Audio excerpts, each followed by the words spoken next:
starts and never ends. Tone and lean and feel the groove. Every moment, a vibe you can't lose. It's for the culture, by the culture. Braylon's got the soul to show you.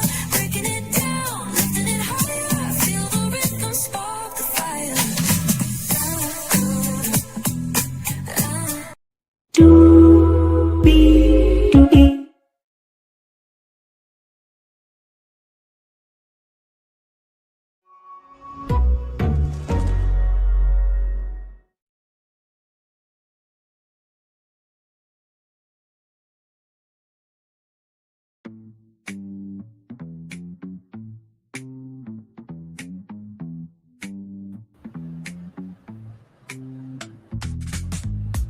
Well, hello to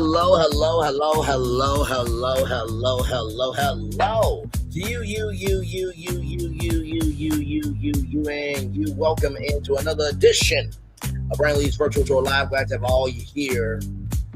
You know, I truly think about the greatness that we possess as a people. Isn't it wonderful that we can go from talking about Disney and a plan that never formed, but learning something from it and being able to be in touch with your emotions, to breathe through them, to know that what you have to say can help somebody else, being able to talk about video games and you can still be a whole human being. That's a true blessing.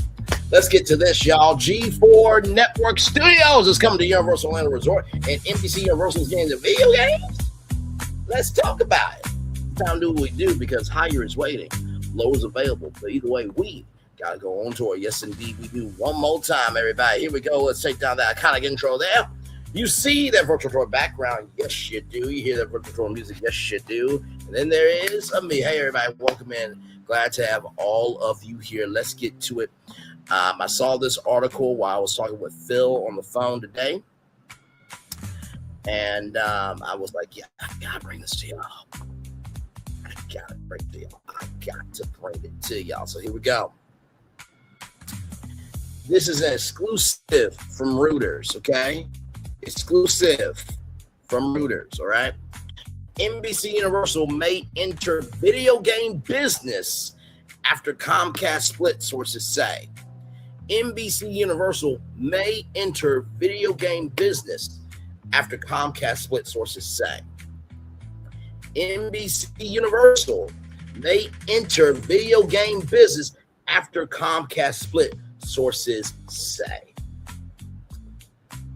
Child, listen, when I tell you, when I saw this, I'm like, I know you lying. Right now, I did my research before the show. I tried to find some video game companies that were up for sale. It was more independent labels, right? I do believe at one point in time, Warner Brothers Games was up for sale, but now Paramount Skydance has bought the whole company. So the video game company from Warner Brothers Games is not up for sale, right? Hang on here. Now, I will, if you'll indulge me, right? Oh man, if you'll indulge me, there is something very interesting that I want us to watch here real quick.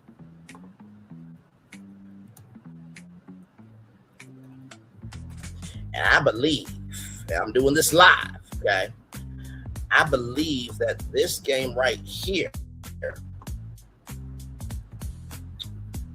could be the key for Universal getting the video games.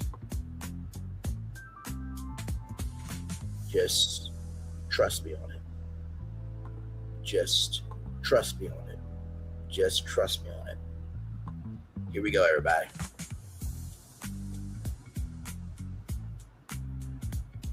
Roll it.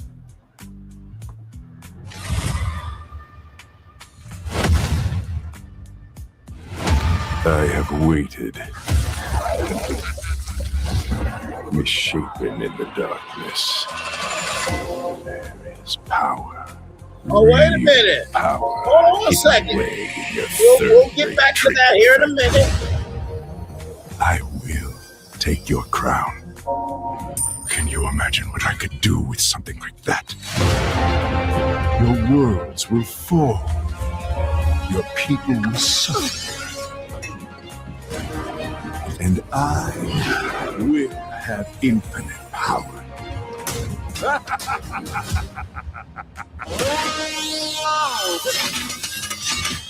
Wait!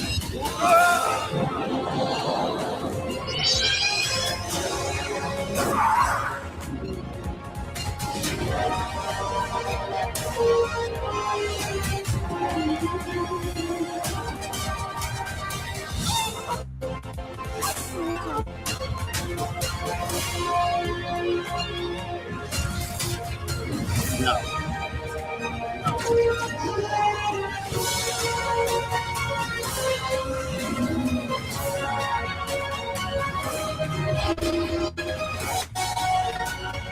I must have it. I will have it.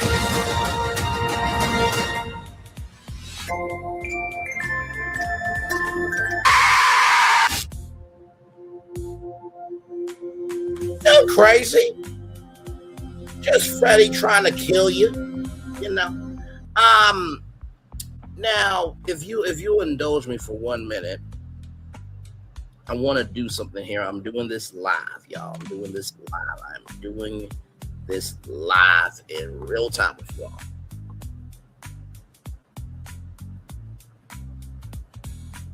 Give me a moment. Give me 1 moment to please, everybody.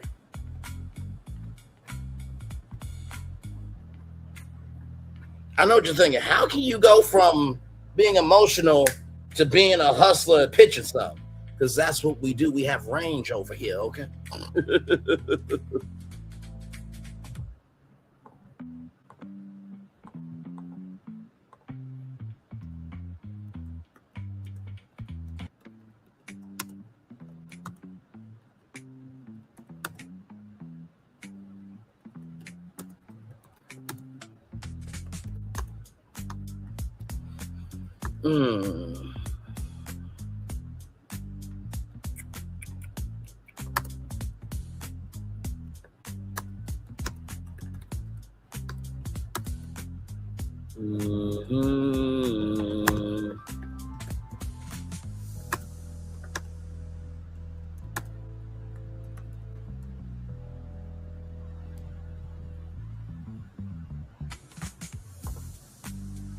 Let me see something here.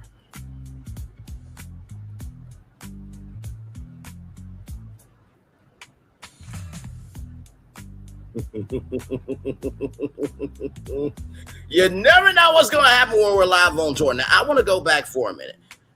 I want us to watch this. You see the colors in this game and the fluidity of it. Misshapen in the darkness. There is power.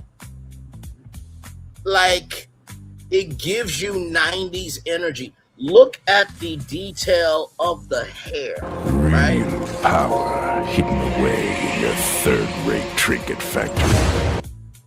Now, this game is for teenagers, right? But I love how they make it feel so emotional to relate to the inner kid. I will take your crown.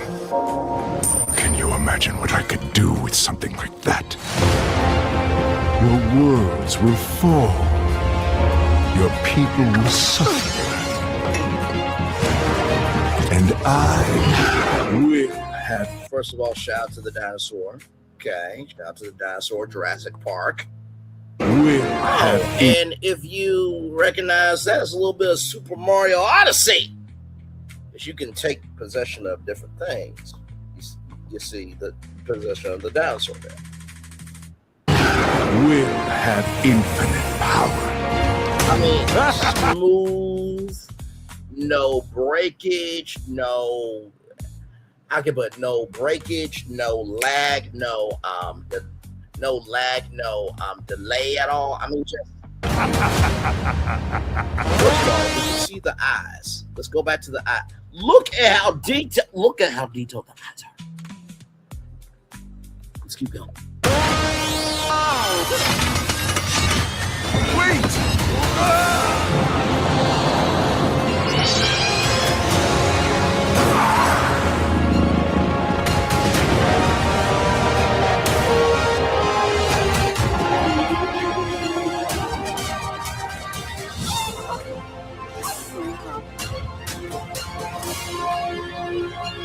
I mean, just no notes.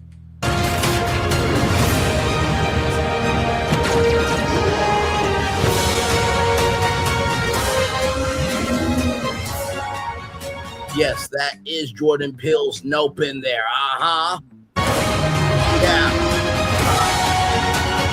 I must have it. I will have it. Now, hang on a second. Let's go back for a second. Oh, hang on. No, I'm trying to pause it right there. So, you have Jurassic World, The Mummy, Nope, Masters of the Universe, Jurassic Park, Back to the Future, Five Nights at Freddy's, Chucky's, Jaws, Megan, The Thing.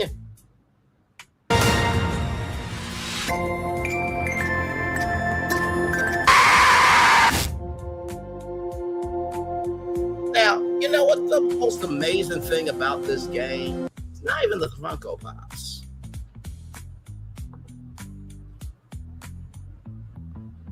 Hello?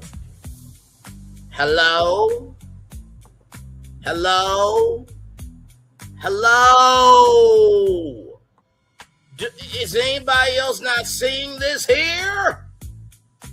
Universal teamed up with Tintin Games and Funko. Okay. Braylon's a Range Rover, Alpha Mountain crying a big gang on the wheel of a Hot Wheels. Toys R Us is his favorite toy store where a kid can be a kid. Absolutely. Are you saying there's more hair detail there than on my real plastic Funko doll? Absolutely. That's messed up. Orton with a laughing emoji. Now, I want to bring your attention. Yeah. So see. Let's go back. Let's go back for a minute.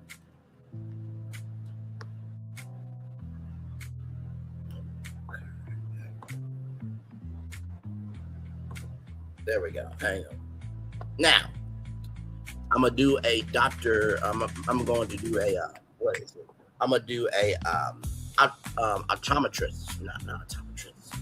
Oh God, no, optometrist. I believe that's what it is, right? You know, the eye doctor. I'm gonna do an eye doctor thing right now. Okay. Oh come on, man. Okay, you know what? Give me a moment.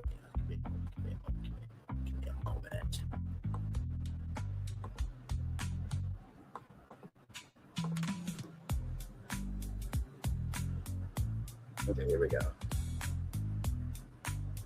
All right. Now, does it look clearer on one? Does it look clearer on one? Or does it look clearer on two? Does it look clearer on one? Or does it look clearer on two? Does it look clearer on one right here? Or does it look clearer on two? Let's keep going, shall we? Oh, we got a lot to talk about tonight. Yes, indeed. NBC Universal may enter video game business after Comcast split, sources say. Summary, NBC Universal is considering oh, you're very welcome, my friend. I love you very much. It's all good. NBC Universal considering gaming and entertainment franchises for growth after the split. three people said.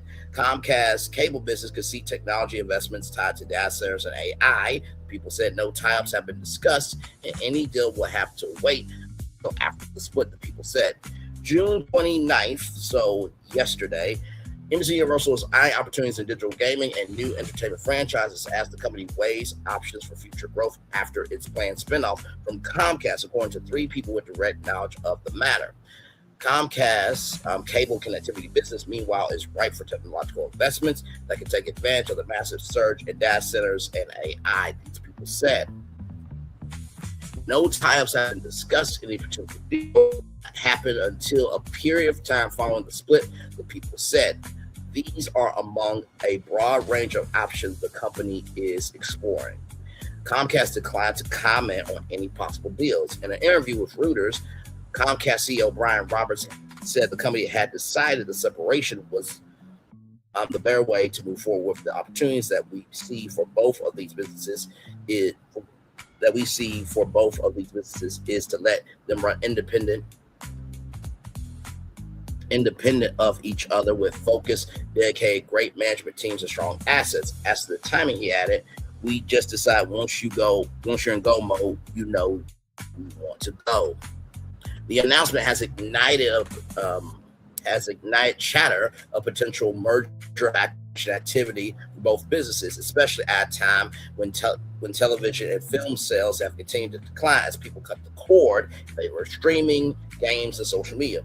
Shares and chart rose as much as 25% on Comcast's announcement on the speculation that the two can merge.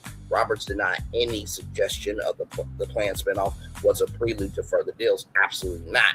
He said on a Monday call with investors. He added that it's the right move to put each company in the strongest position to create value, fully monetize its assets and aggressively pursue its own or great organic growth strategies. Despite that stance, bankers, lawyers, and analysts said NBC Universal assets could become an attractive takeover target, pointing to its film and television studio, theme parks, and streaming service Peacock as higher growth businesses compared with its declining cable channels. As you guys know, I have rebranded cable channels. They're not declining. Linear television showcases what people could be curious about. Streaming reflects what people embrace. Linear television showcases what people could be curious about. Streaming reflects what people embrace. Linear television showcases what people could be curious about. Streaming reflects what people embrace. If you're not giving anything for people to be curious about on linear television, how can you know what they will embrace through streaming? You need 1 + 1 = 2. One potential buyer could be Netflix, according to a person familiar with the matter who said the streaming company could view NBC studio content library as strategically complementary, though any combination will likely face significant regulatory and structural hurdles. If you remember last night, I pitched that Google should buy NBC Universal for all the reasons that I said. Go back and watch that tour. But after this one, I did not say Netflix because of what they went through with Warner Brothers Discovery. I thought after that they would not do it. But apparently, it's a rumor that, Netflix could be interested. As a part of the spinoff, Comcast will retain a 19.9% stake in Universal, which the company plans to sell down over time to help avoid taxes. But to preserve the tax-free structure, NBC Universal would need to operate independently for at least a year after the spinoff, during which period it cannot pursue a sale or a merger. At the same time, the entertainment giant could consider a merger acquisition transaction sooner, as long as the parties had not previously discussed a potential deal. Comcast declined to comment on this analysis of the tax implications. Mike Cavanaugh, who will run NBC Universal following the split, added, we have the freedom now to explore adjacent businesses where we have the right to play. Roberts has had a long interest in gaming. His son, Tucker Roberts, runs Comcast gaming division and advised his father on expanding in the Korean esports market. I want you to keep Tucker Roberts in mind here. Okay, just want you to keep his name in mind. I want you to keep his name in mind.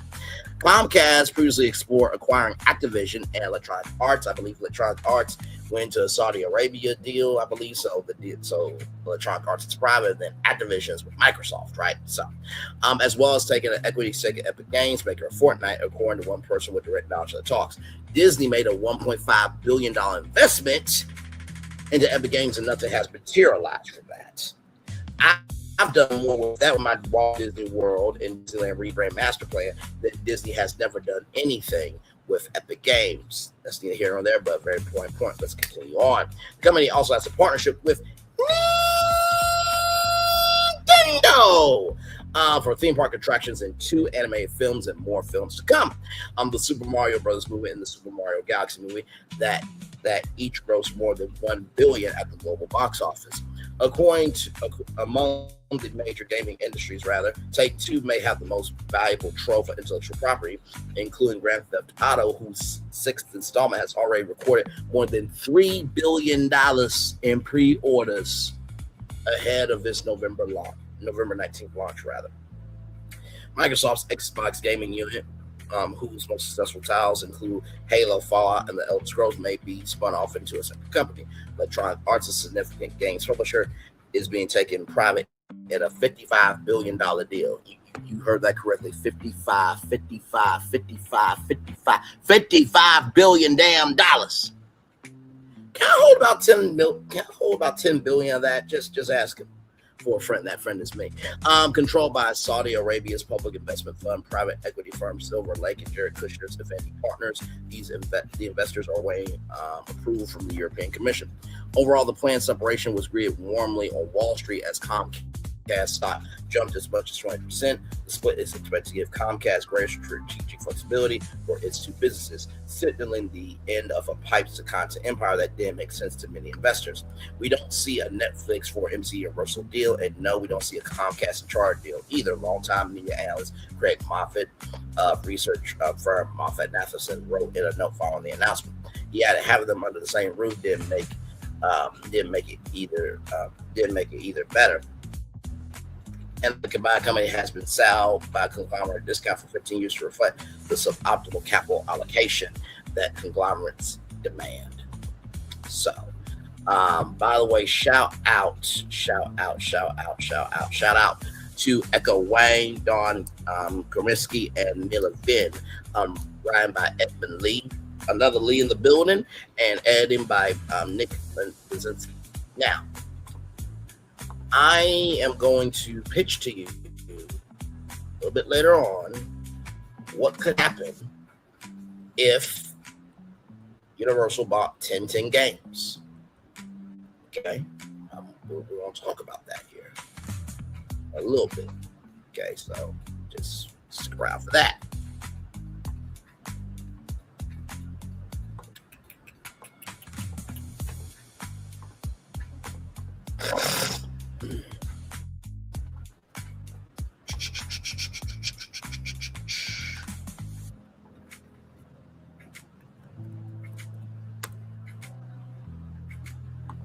Just trying to see something, everybody. Give me a moment here. Sorry.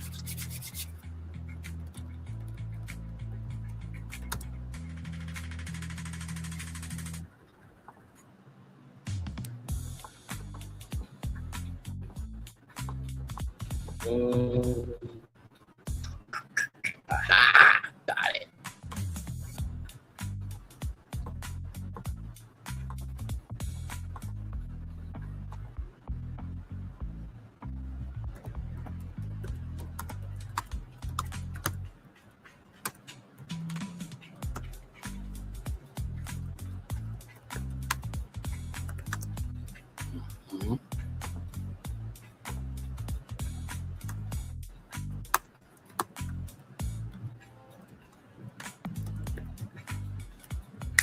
Okay, so with that being said, remember that name that I told you about there. That name.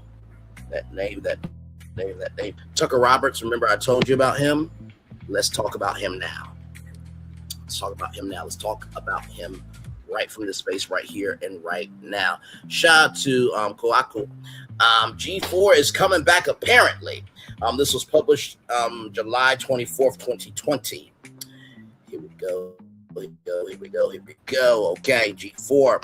The game-focused television network G4 has hinted at something happening next year via a brief video on its revived Twitter account. And while that's exciting for those of us who grew up watching G4 in the early 2000s, it's unclear what exactly it will bring to today's audiences. The teaser was released during an IGN live broadcast as a part of the ongoing Comic-Con at Home event. The minute-long video tracks through a warehouse, ending on a game of Pong with ridiculously high scores before cutting to the G4 logo, the word 2021, and we never stopped playing.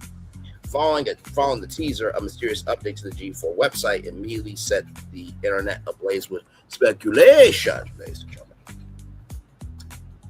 According to sources cited by esports reporter Rod Slasher Bresu, G4 is being brought back by Comcast in some form in 2021. Reportedly leading the charge is Tucker Roberts, the guy we just talked about in that main article from Reuters, who is currently president of both the game wing division of Comcast Spectrum brand and the Overwatch League's Philadelphia Fusion.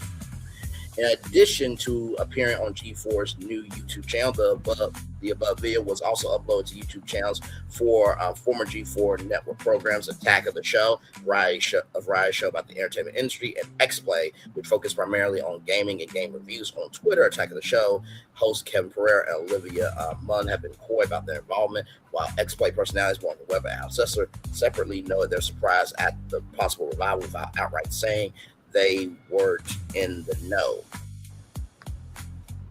G4 was a paid television channel that originally launched in 2002.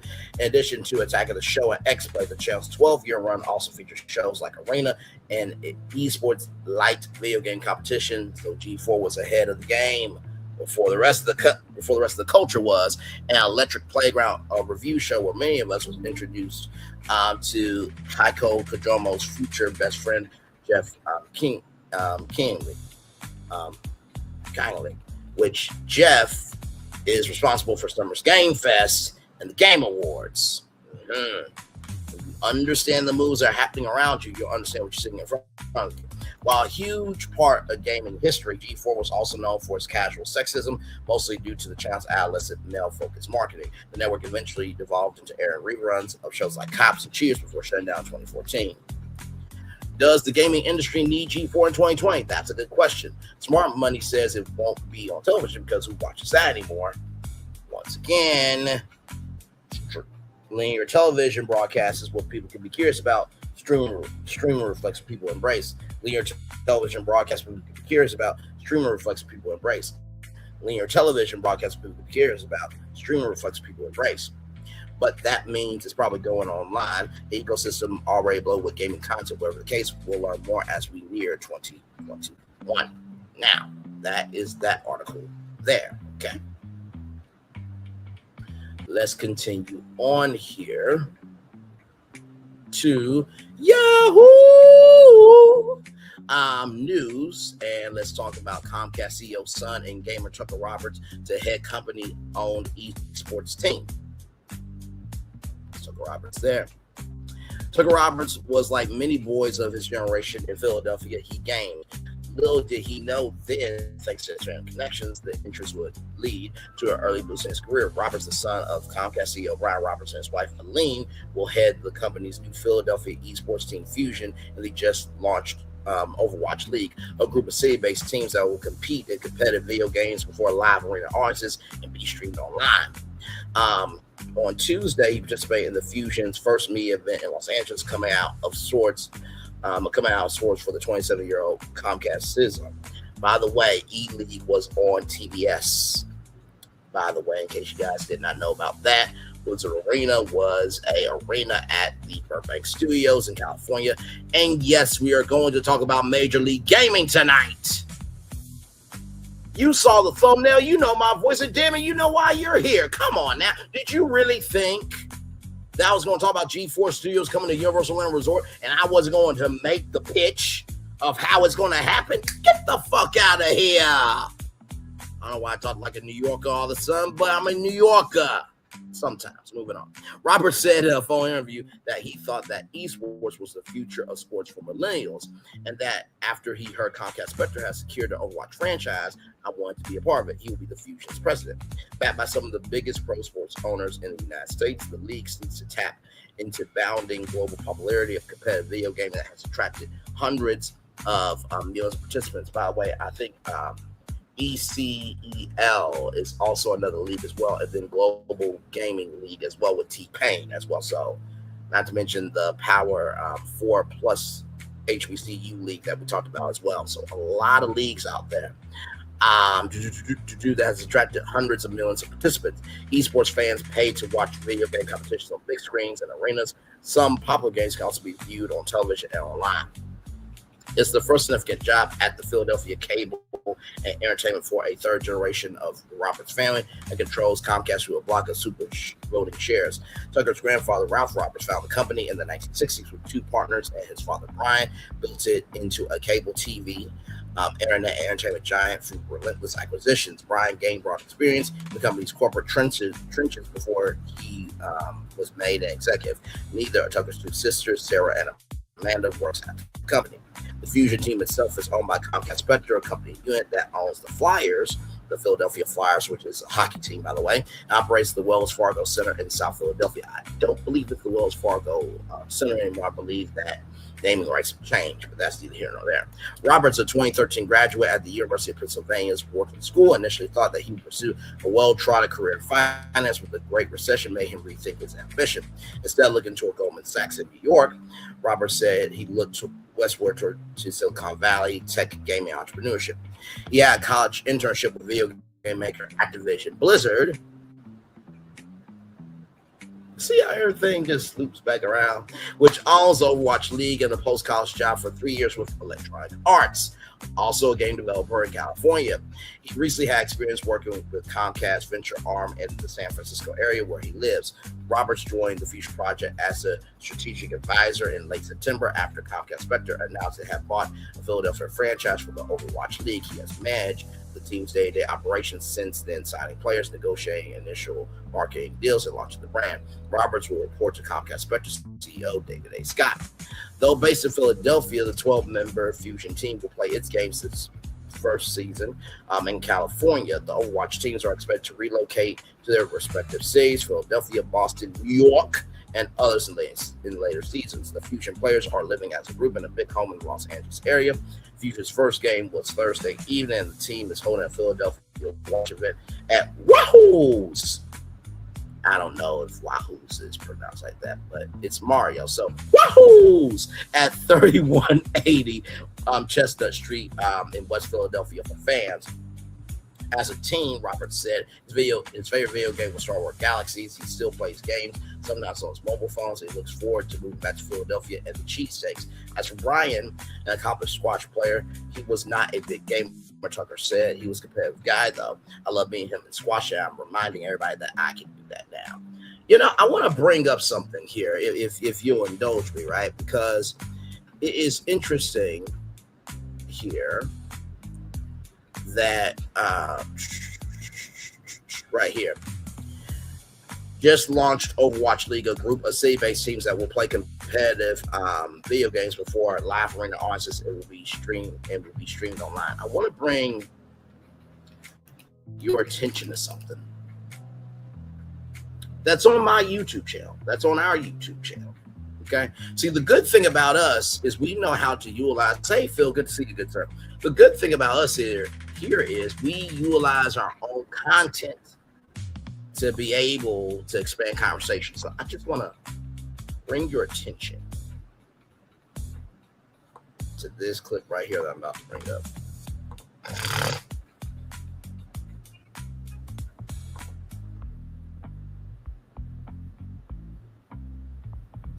All you gotta do is take the credit.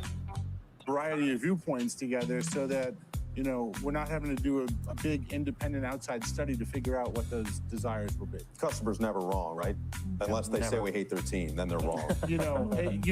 They're rarely wrong, but if you read X comments, you might see that sometimes they're wrong. Maybe you disagree a little bit. We do love audience participation. We certainly are encouraging that as much as possible. So let's take a question from our virtual audience from the Q&A box. Braylon asked, with Super Nintendo World opening at Universal Epic Universe, would primetime Nintendo e-gaming tournaments ever come to NBC Sports or Telemundo?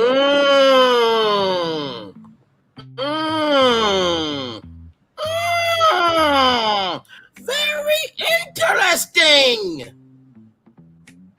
Very interesting. Very interesting. Let's zoom in on the question that Braylon has here.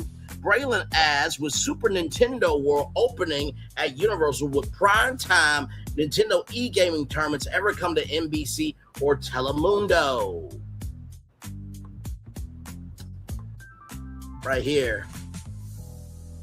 Just launched Overwatch League, a group of city-based teams that will play competitive video games before live arena audiences and be streamed online. Once again, does it look clearer on 1 or 2? Does it look clearer on 1 or 2? Does it look clearer on 1 or does it look clearer on 2?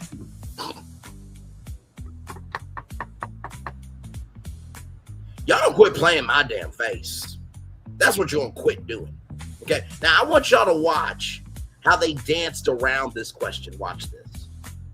Very interesting question. I guess, Joaquin, we can start with you. They finished with Telemundo. I'm going to put you on the spot. Good. We'll go snake around like yeah, we can snake around. I like it. You got first pick. Yeah, that's, definitely something that we could explore. Yeah, for sure. Yeah, it's just such an interesting, because it's not a traditional sport in theory of you get out and you see someone on a basketball court or even to the point of a Kentucky Derby, but it is something that gains a lot of popularity. And at the end of the day, I'd imagine if it draws eyeballs, it's still going to pay dollars and cents. Yeah, we've done a lot of esport, different platforms, like Ron was mentioning, YouTube, Twitch, even taking them to non-traditional platforms like broadcast or cable. So yeah, always exploring. Sammy, do you have any thoughts on something like that? Yeah, no, same. Whether it's e-gaming, we've looked at, pickleball, drone racing. There's a lot of sort of, different new and emerging sports, and we really take each on like a case-by-case basis. And, who's the audience? How does that compare to our existing audience? Sometimes it's good to have some overlap. Sometimes it's good to have. You see how they're dancing around the question? And also, what's the right platform? Is this something that we should put on TV? Is this something we should put on streaming? Or if we should partner with for... Once again, the right platform. No disrespect to this fine woman here, okay? She could be a Miss Lee any day of the week. Why? That's every day. But let's go back to this. That's under Comcast Spectre. Just launched Overwatch League, a group of city-based teams that will play competitive video games before live arena audiences and be streamed online.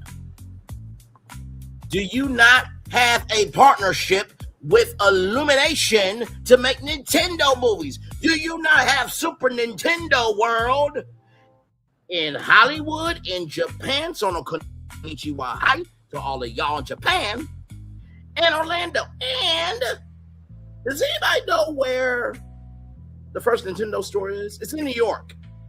Do you know how far it is from Studio 1A to the Nintendo store in New York? Nintendo New York, 10 Rockefeller Plaza is just across Troy 9th Street from Studio 1A, also located in 10 Rockefeller Plaza. Because they are situated in the same complex, the distance between them is only about 50 feet, requiring a 1-minute walk.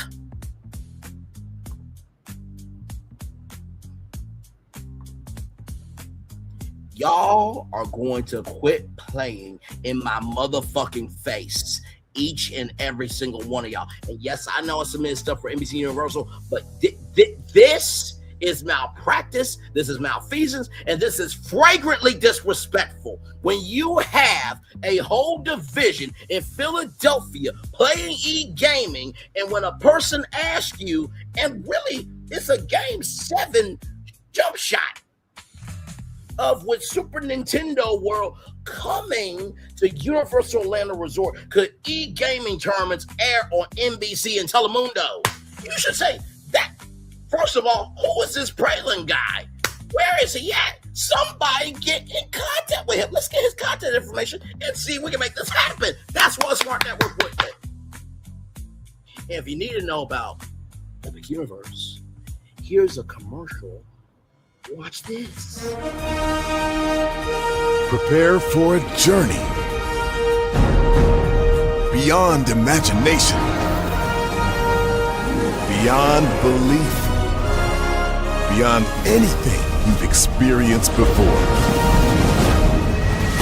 Universal Epic Universe, a new theme park where you'll step through extraordinary portals to 5 immersive worlds. Prepare for a cosmic voyage of discovery, an isle of fire-breathing excitement, a shadowy world of monsters and mystery, new wonders in the wizarding world, and a new way to play. Plus the splendor of a magnificent resort hotel overlooking the park. It's all new excitement at Universal Orlando Resort.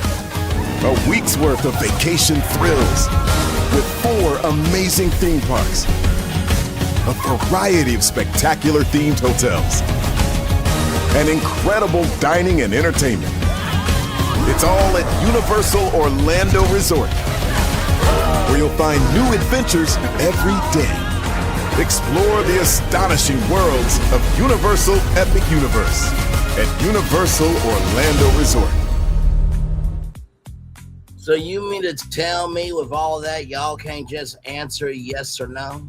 Okay, let's go back to the clip. Let's go back to it. Let's go back to it.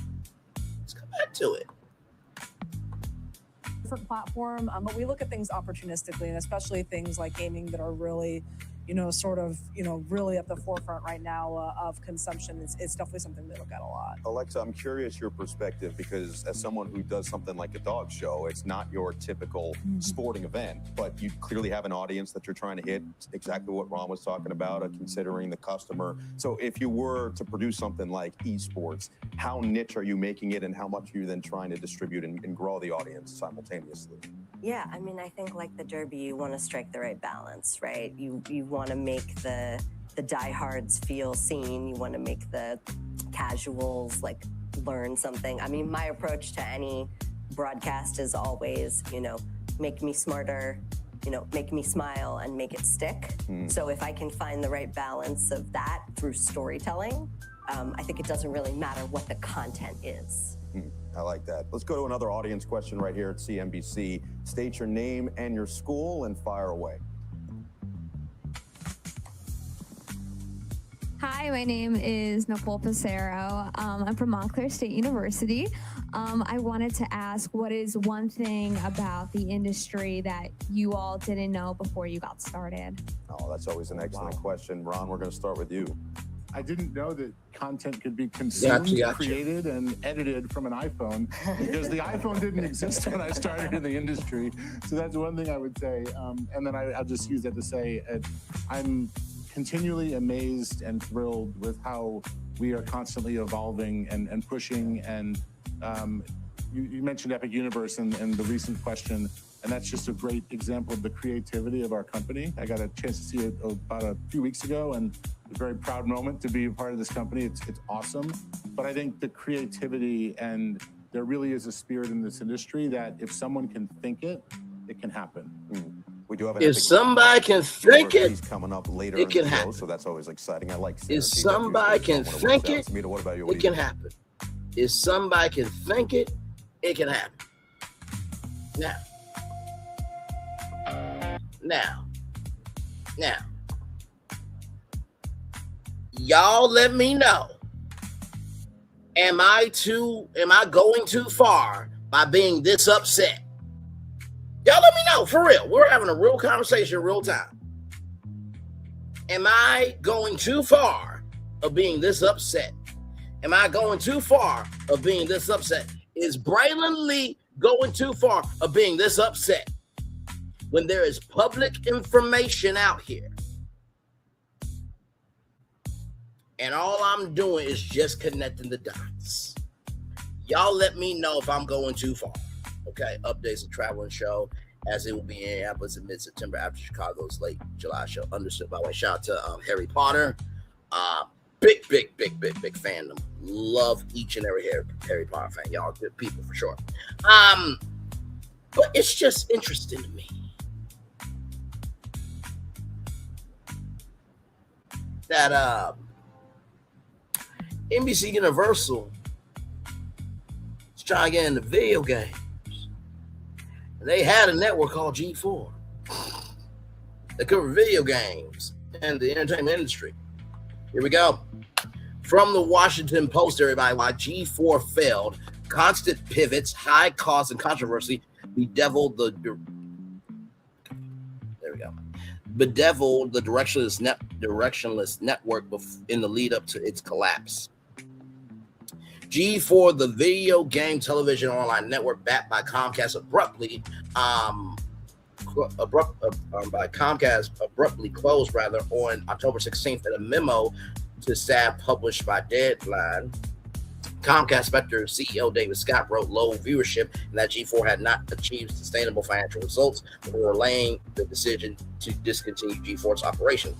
As soon as the end game was, it did surprise a number of now former G4 employees who believe the venture's end had been nigh for months. In interviews with the Washington Post, 11 former G4 staffers described their experiences at the network leading up to its recent closure.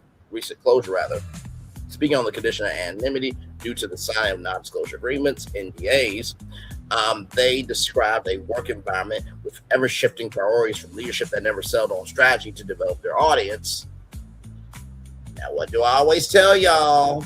Accessibility and availability. Accessibility and availability. Accessibility and availability are the two things that determines companies' rise or demise. Let's keep going. That same leadership was sometimes absent from day-to-day operations, according to the workers interviewed, who felt they often leaned on the G4 name and other nostalgic show brands and struggled to reconcile the differences between broadcasting on linear television compared to online platforms like YouTube and Twitch. This is why having a brand director or a brand strategist inside the company actually works, guys. There are people that are available to hire. Oh, that includes me too. Ex-G4 workers and outside talent familiar with the network's expenditures also know how it would pay grand sums to host and guests with robust streaming artists while shrinking staff size demanded more work from off-camera employees. We understand that G4 employees are disappointed. We are too, Scott wrote in a statement to the Post. Everyone will have their own opinions, but as with any startup, we all worked hard to make G4 successful. We will continue to support our teammates through this time. Comcast announced the return of G4, a network dedicated to gaming culture, in July of 2020. The period was something of a boom time for the video game industry, with gaming on the rise following the onset of the COVID-19 pandemic. Young viewers flocked to online platforms like Twitch and YouTube, which served as the preferred platforms that audiences loved content creators. The original incarnation of G4 has been dormant since 2014. While it never achieved mainstream popularity, shows like humorous game review vehicle X-Play and pop culture variety hour type of show struck a chord with geeky audiences who struggled to find television programs that catered to their interests. As the YouTube and Twitch generation shifted away from traditional television, many content creators drew inspiration from the irreverent antics of G4 hosts like Adam Sessler, Morgan Webb, and Kevin Pereira. The new G4 returned with a flashy, new expensive studio facility and a soft launch in early 2021. It was greeted with excitement and a wave of nostalgia, but ex-G4 employees and contractors with whom the Post spoke said that despite lofty ambitions and a talented staff with exciting and creative ideas, G4 immediately lacked direction. During its 10-month revival, shows regularly changed their format and platform in response to viewership numbers and trends. The significant numerous rapid changes, the worker said, threw planning into chaos. Additionally, a controversial segment by X-Play host India Froscom Black, in which Black called out sexism within the show's audience, led to sustained harassment of Black and other talent. G4's inherent response inflamed tension among cast members and employees said. Though sometimes heralded as recession-proof, the video game industry has recently faced economic headwinds. A growing number of companies ranging from upstarts like G4 to tech behemoths like Google and Microsoft have scaled down their ambitions, their projects, and divisions let go of employees. VENN, the Video Game Entertainment News Network, a streaming network similar to G4, funded by venture capital firms and billed as the MTV of video games, launched in August of 2020 and shut down just a year later. One former VENN employee described the business as top to bottom a complete and colossal failure. Among the multiple causes employees believe sunk G4, several ex-employees point to Tucker Roberts, the billionaire Comcast CEO Brian Robertson, then president of Comcast Spectre's gaming brand. While G4's revival was largely the younger Roberts' brainchild, former employees described him as fickle and absent. One employee familiar with Roberts' decision-making said the executive will regularly change his mind about crucial decisions. For example, the number of separate YouTube channels G4 needed, which spread out audiences and hurt viewership, or the direction of the network's esports coverage, which changed numerous times. Roberts eventually stepped away from G4 in March, just 4 months after G4 relaunched in full. According to a former staffer, the network's priorities were very dependent on which leader employees asked. There was never a clear viewership goal or platform to prioritize. They said this was not Comcast nor Roberts' first foray to the gaming industry. In 2018, the company announced that Tucker Roberts would helm the Philadelphia Fusion, an esports franchise in the just-launched Overwatch League, the first wave of the Overwatch League franchises. Sold for a reported $20 million, and Philadelphia reached the league's first championship. Comcast further invested in the scene with the construction of Fusion Arena, billed as a $50 million next-generation esports arena, situated alongside Philadelphia's other major pro sports venues like Eagles Lincoln Financial Field. In 2019, Comcast partnered with South Korean wireless telecom company SK Telecom to launch a global joint esports venture, T1 Entertainment and Sports. Comcast declined to make Roberts or other G4 leaders available for an interview with the Post, supplying instead the statement from Scott. As a startup multi-platform network, G4 tested various content and distribution strategies. Scott wrote, as was the case for many other recent gaming and content ventures, there was just not enough interest in G4, in which resulted in the network's closure. You know, I'm trying to think how many times I've rebranded networks and have pitched businesses to y'all that have always had direction. I'm just saying. And not to mention too, I carry a nerd energy to care of why things work, right? Or how things could work, or maybe what could be the possibilities of getting to a solution. Past versus present, the brunt of G4's efforts focus on Twitch and YouTube, with multiple former employees insisted that linear television was actually G4's most promising moneymaker, rather due to its ability to attract sponsorship revenue from the likes of Head & Shoulders, Pizza Hut, Steel Series, and the U.S. Army. But instead of focusing on linear as a foundation, ex-employees said leadership poured money into repeated changes to shows, for platforms, and formats. We pivoted every time viewership was low. We never really gave our content time to gain traction. We were just constantly pivoting. We would sort of get momentum on trying to make a creative product. We were like, I think we're finding our voice at an ex-contractor, but then we wouldn't have funding anymore because it was too expensive. The leadership was like, we care more about Twitch than YouTube today. The analytics constituted a metric for success would change regularly. According to G4 workers, sometimes it was YouTube video views, other times it was concurrent viewers on Twitch. 1 week, the network would mandate dozens of live watch hours on Twitch. A couple weeks later, it would pivot fully away from Twitch, imperiling major productions like Attack of the Show. None of the leaders had any vision, said one former employee. They weren't very present day-to-day operations. We pivoted every time viewership was low. We never gave our content time to gain traction. We were just constantly pivoting. Discovery also proved challenging as G4 sought to make its return. Employees said they were continually demoralized by the fact that even members of the video game savvy communities regularly said things like, "Oh, I didn't even know G4 was back." To help core audience, G4 contracted established content creators like Austin Show, who has not divulged his last name, Alvy May, and Alex Goldenborg Menendez for regular hosting roles. It brought on high-profile streamers like Caitlin Armand-Sorenska, Tyler One, Sketch Cap, and Hassan Piker for guest appearances. Hassan was at G4. Good damn. Leadership's belief, according to former employees, was that these guest appearances, along with sporadic appearances and featured slots on Twitch's front page, would lead to increased sustained viewership. However, the practice just led some G4 shows to see atypical viewership spikes, while others did, according to multiple former employees. One thing would pop off because someone popular, and that was the expectation would be for everything, said a former contractor. It wasn't feasible. Remember that lady who said, as long as you can figure out how to broadcast, it doesn't matter what the content is. If the content is not cohesive, if the content doesn't have a sound that people can understand, if there's not a clear exchange of electricity for people to feel the weight of what you're broadcasting, then the content is going to fall down rival. So it does matter what the content is.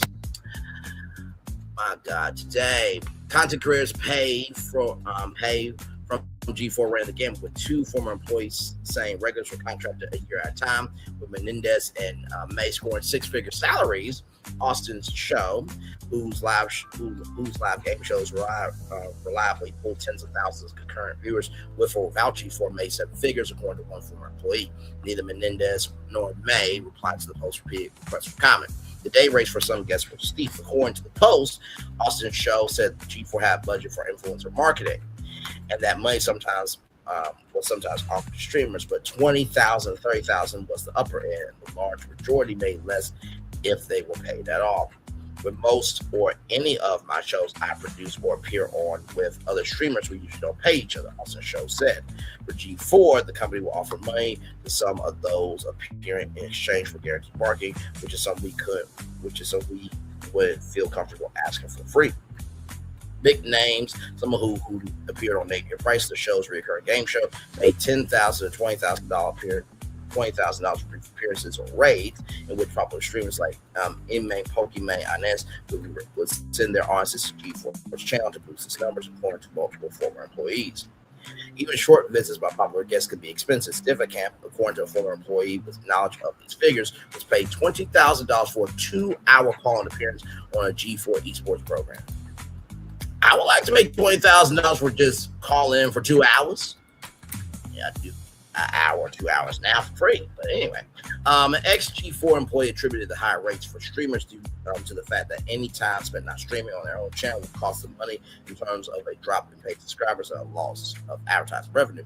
When a streamer is doing anything other than streaming, they're losing money, the ex-G4 employee said. Ultimately, collaborating with content creators didn't move the needle to justify the cost. Their audiences rarely even came over, said a former employee.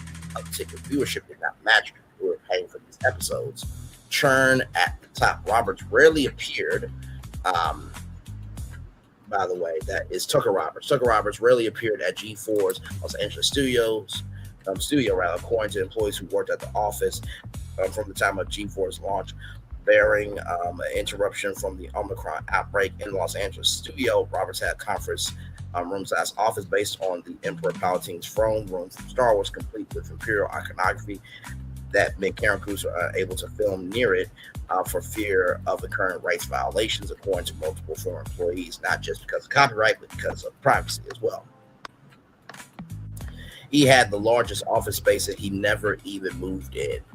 Bruh. If Braylon Lee is the creative director or the creative strategist, the head creative strategist of G4 or any company, I am there every mother-ucking day, 9 to 5. Okay? I'm there weeks ahead for live coverage. I'll fill in as the fill-in host to make sure that the format works. I'm the one going to conferences to speak on behalf of G4. That's how you move as an executive. Just because your family made the company doesn't mean you got the soul to run it. Moving on. Russell Ahrens, who joined G4 as president in September 2021, following senior level roles at Warner Bros. Machinima Electronic Arts, was supposed to supplant Roberts and shepherd G4 forward once it launched in November, per Comcast official press release from Time.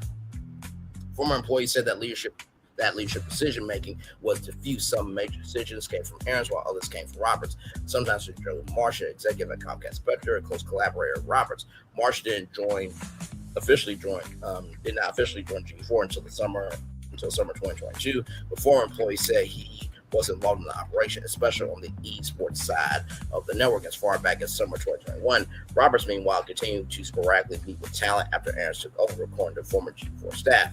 Leadership changed again in 2022 as Ahrens departed in July following a contentious all hands meeting in which she was lambasted by Town for a lack of transparency, failing to realize promised diversity initiatives, and other issues. Ex-employees who described Ahrens as more consistent leader than Roberts said she left in the meeting in tears. No one should leave a meeting in tears because they were trying to do the best they fucking could.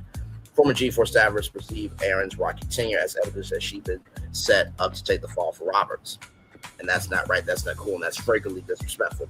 I think she bears some responsibility for the leadership, but I think she inherited an impossible situation from Tucker Roberts. Said a former employee, I'm not surprised how she resigned 2 weeks after that incident. Ahrens did not respond to the post request for comment. Following her departure, Marshall also serves as CEO of esports organization T1, officially assumed Ahrens' duties. He remained in that role until G4 closed. As the network struggled to build a foundation and sell on strategy, G4 staff found themselves wearing numerous hats.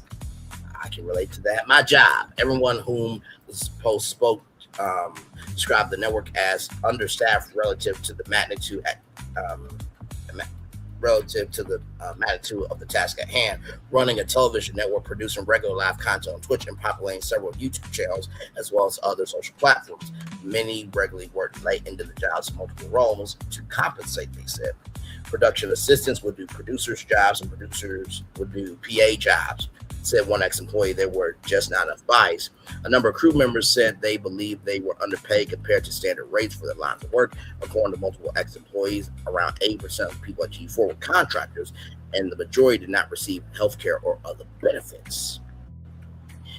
People worked late and worked roles they were not hired for, said another, and they were underpaid even for the roles they were hired for, let alone what they ended up paying overextended into. That applies pretty much to every single person on my team, including myself.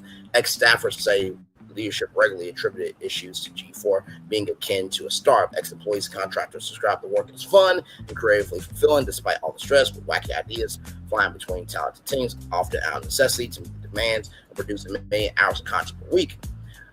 But some workers saw things differently given G4's ownership. It always felt like there wasn't money, said one former employee. Leadership really let us know that because they tried to use it as an excuse of, well, we're just a startup. You're owned by Comcast and NBC. No, you're not a startup. I feel hurt.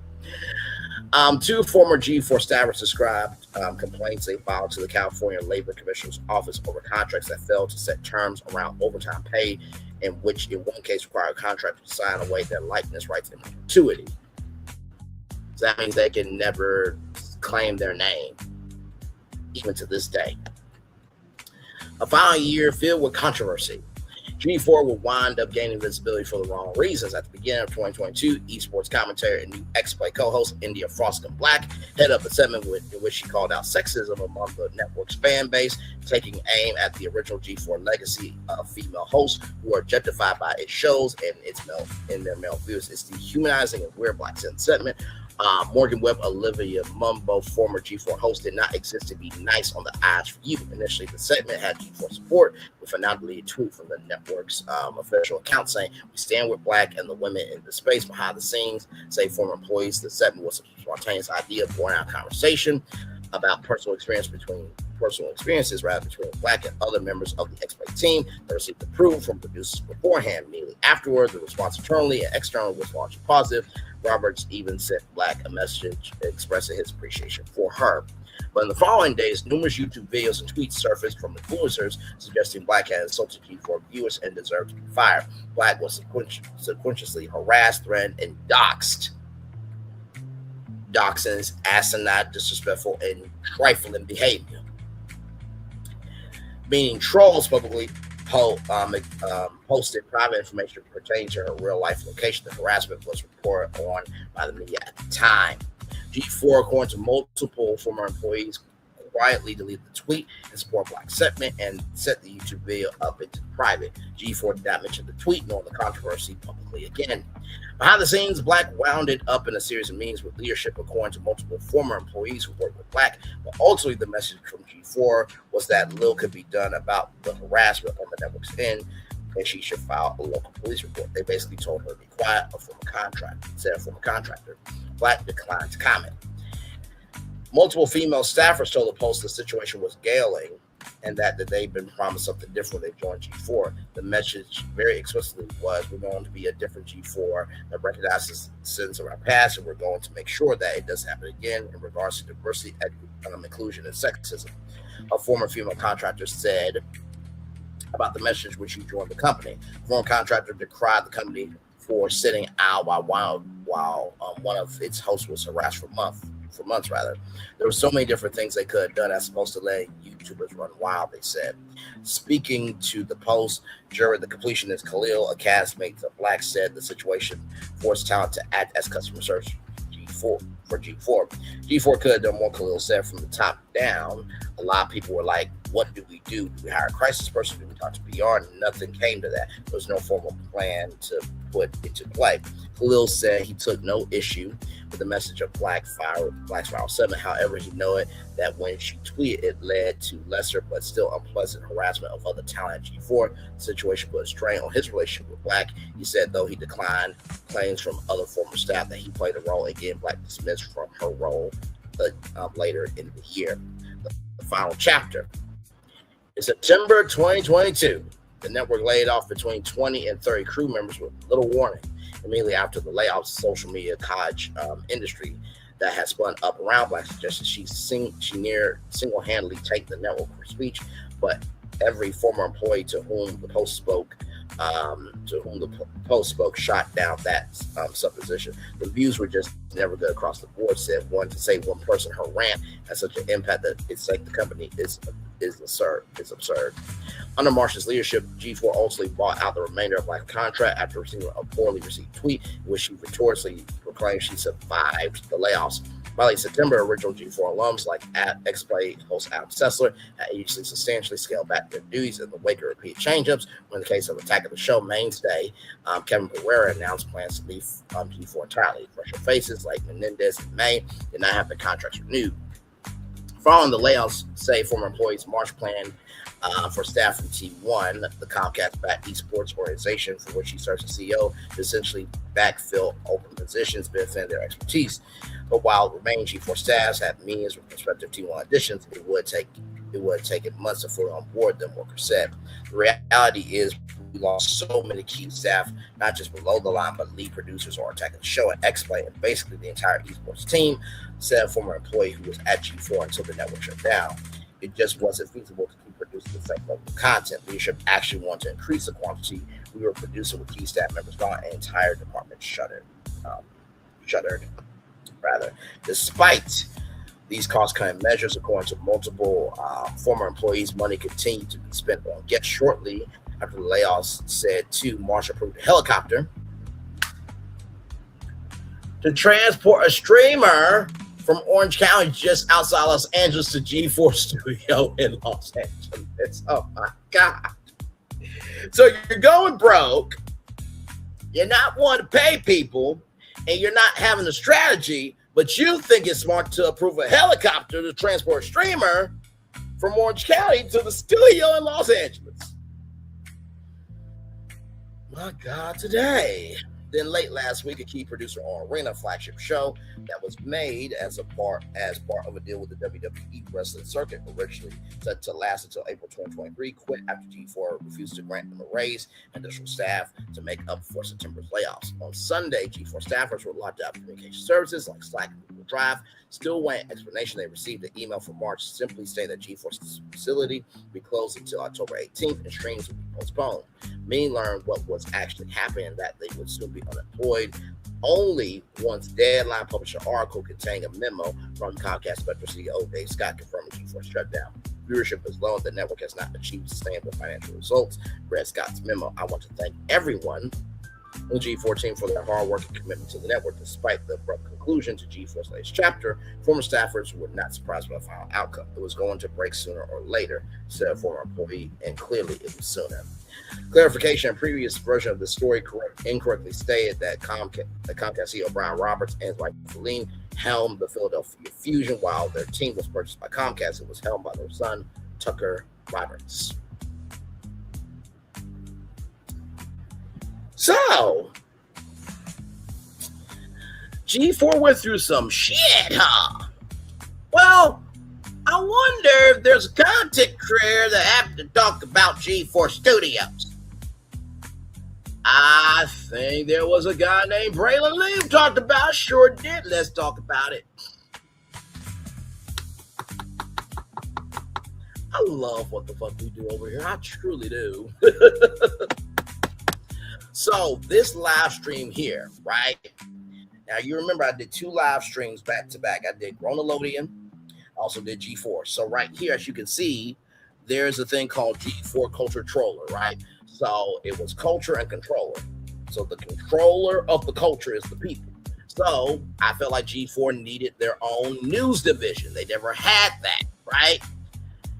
And then you bring back Attack of the Show and X-Play. Now this live stream was done 4 months ago. February 22nd, 2026. Let's summarize the video. Right here, this video features a town hall style live stream. By the way, Comcast Spectre, Tucker Roberts. This is what we call having direction, having a purpose, being about the business, to have the wherewithal to care about how you go about investing in people. Let's get to teaching Comcast Spectre and Comcast how to run a network. This video features a town hall style live stream hosted by Brian Lee, where he outlines a comprehensive and ambitious proposal for a potential G4 network comeback. Braylon argues that in the current landscape of the creator economy, there's a missing space for a dedicated network, and he believes G4 can be successfully revived from the Universal Orlando Resort. Key pillars of the proposed G4 revival: brand identity. The network will be branded G4, the plug of the culture, with a focus on gaming, tech, pop culture, and creator-driven entertainment. New programming slate. Braylon introduces several new show concepts to anchor the network. Several new show concepts. So, G4 Culture Troller News, a dedicated news division covering gaming, tech, and viral cultural trends. Loot Quest Live, a interactive festival-style game show, physical challenges, and augmented reality and virtual reality integration. So you guys remember Slime Time Live? That was outside of Nickelodeon Studios. That would be Loot Quest Live, okay? Screensavers Pad Live, a weekend focus block centering on fandom discussions and streaming recommendations. Signature returns. Proposal includes bringing back classic staples like Attack of the Show and X-Play to anchor the evening primetime slots. Production facility. A major component of the plan is utilizing the Universal Orlando Resort as a permanent year-round production hub. Now, you remember, Nickelodeon Studios had to say this was taped at Universal Studios Florida about 1,000 times a year. But it was an evergreen deal because Nickelodeon never had to pay for it, because Universal paid to build the studio. Do that same deal. This includes using multiple sound stages, 18, 19, and 17, and an outdoor arena for live interactive events. community integration, the strategy relies heavily on treating the audience as co-hosts through real-time Twitch and YouTube chat integration, live polls, interactive segments that bridge the gap between linear television and digital streaming. Braylon emphasizes that this is a conceptual project intended to start a conversation about the future of gaming media and how a major production studio could successfully integrate into the Universal Orlando resort environment.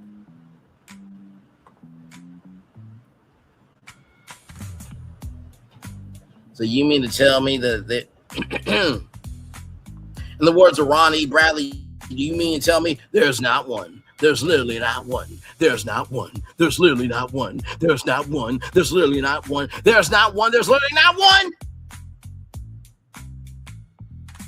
I'm ready to work. Call me, beat me if you need to reach me. That's my IG. Just DM me. Like, good damn. The media industry ain't got me struggling this damn much. Like a combination of Mr. Incredible, Iron Man.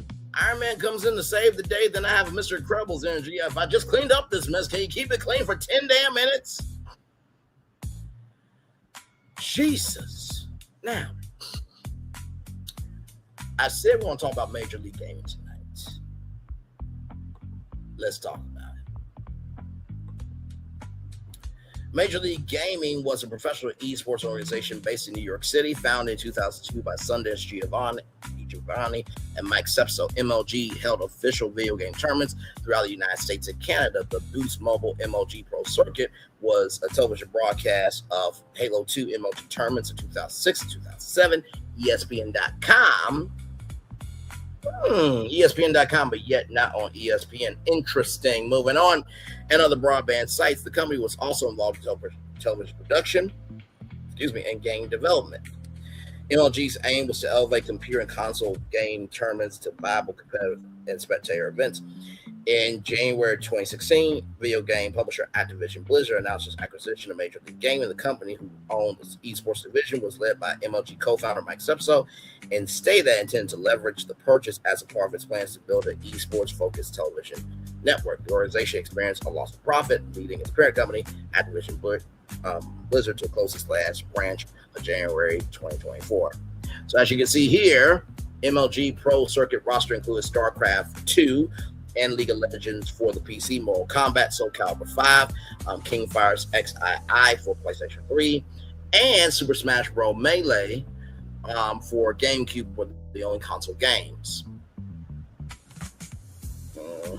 Major League Gaming also hosted a series of online qualifying ladders for the online-only Pro Circuit titles, leading to the National Championship. In the past, MLG hosted Super Smash Bros. Melee tournaments during 2004 through 2006, MLG Circuit, and other games such as Halo, Combat Evolved, Halo 2, Tekken 5, Gears of War, Tom Clancy's Rainbow Six Vegas, Shadowrun, Tom Clancy's Rainbow Six Vegas 2, Call of Duty 4, and Gears of War 2. And they also have Call of Duty Pro League. Okay, all right. So, this is very interesting. As you can see here, right, the arenas were pay-per-view only events, only feature StarCraft 2, that were broadcasted in high definition from MLG Studio in New York. They also had a studio in Columbus, Ohio. Yeah. They also played Tekken 6 and Super Smash Brothers Brawl.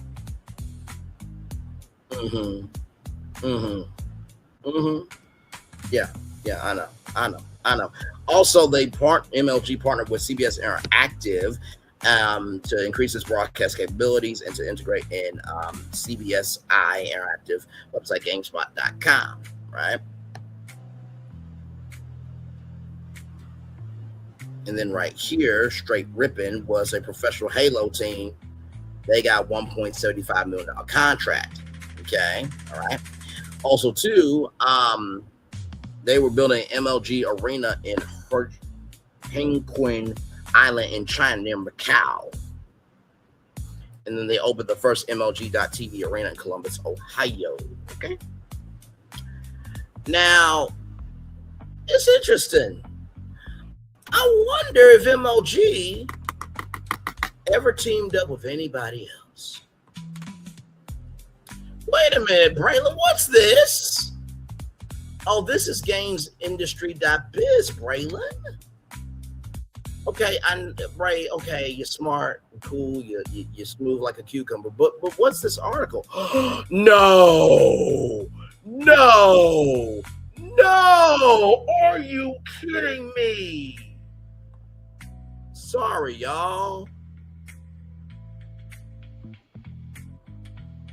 G4 gets competitive by partnering with Major League Gaming for exclusive rights to air 2007 Boost Mobile MLG Pro Circuit. G4 gets competitive by partnering with Major League Gaming for exclusive rights to air 2007 Boost Mobile MLG Pro Circuit. G4 gets competitive by partnering with Major League Gaming for exclusive rights to air 2007 Boost Mobile MLG Pro Circuit. And let me show y'all Major League Gaming stuff again. Let's show y'all this here.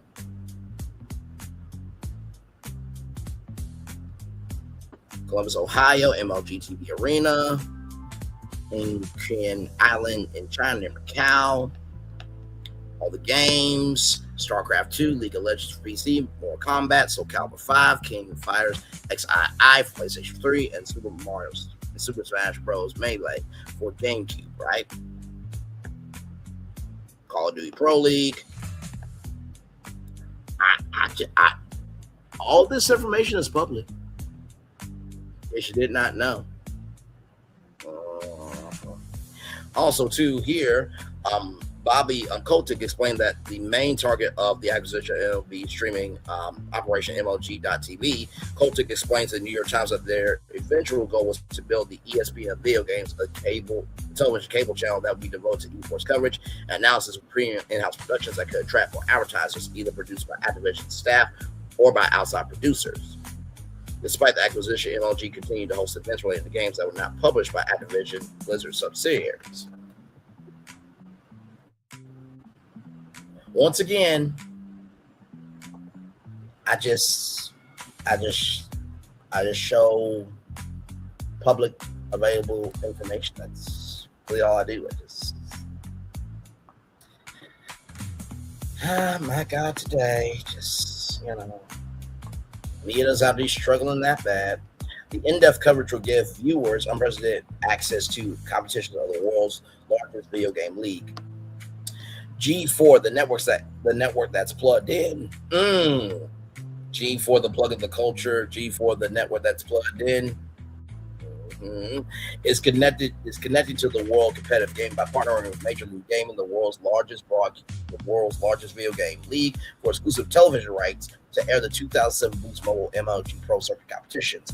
Each MLG tournament features world-class pro gamers battling for a chance to win the respect of gamers around the world, as well as $1 million in cash and prizes. Beginning November 16th, the 1-hour shows covering each of the Pro Circuit competitions will air Fridays at 11 p.m. Eastern Pacific Time, only on G4. Man. By the way, I haven't forgot about pitching 10 games being bought by Universal, right? So I just want to show you something here. In case you didn't know now, G4 covered the Consumer Electronics Show, Comic-Con, and E3. If you need a reminder of what E3 looks like, here's that. There is a place where heroes are put to the test and legends are made. A portal to uncharted worlds, apocalyptic war zones, and galaxies far, far away. You are a gamer, a soldier, a warrior, an adventurer. No challenge is too daunting. No enemy is too tough. You want to take it to the next level, and we'll get you there. We're putting you in the driver's seat for the most explosive event in gaming. This is the place where anything can happen. This is E3, and G4 has your ticket inside. Yes! Welcome back! The biggest video game event of the year has finally arrived, and we've got it covered like no one else. Nothing will stand in the way. You'll get all of the breaking news as it happens, the shocking announcements, in-depth interviews with the industry's boldest visionaries, and exclusive hands-on demos of the show's most talked about games. Cancel those dinner plans, call in sick from work, and clear your schedule. This is E3, and you don't want to miss a second of it. Gamers, your time has come. G4's live coverage of E3 11 begins right now.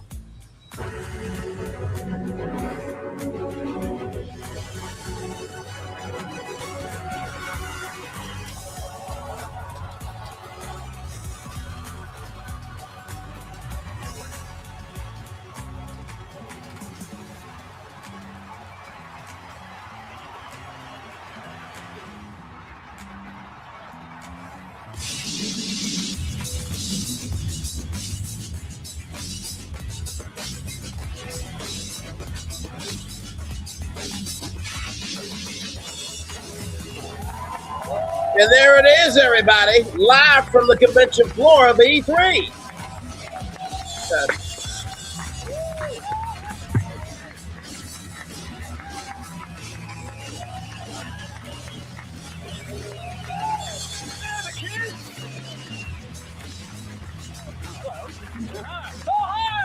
Welcome to G4 Live at E3 2011, presented by Burger King. I'm Kevin Pereira.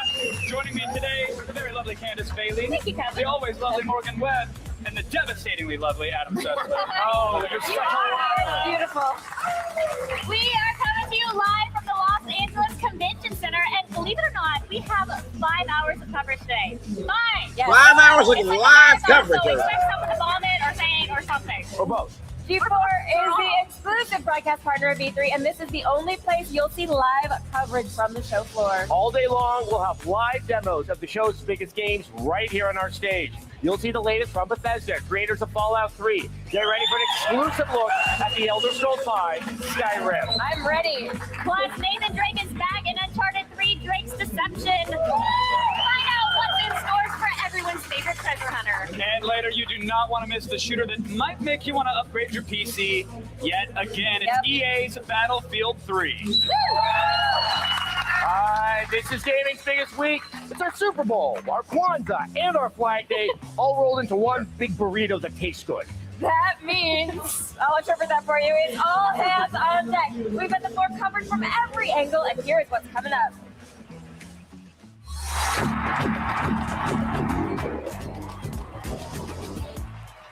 I am live on the floor at E3, checking out all the cool stuff, including this game, Space Marine, a 25-foot Chris drop Gore, pod, everybody. which brings down this bad boy, protected by missiles to take on aliens. This is the kind of stuff I love, and we'll be bringing you more live from the floor of E3.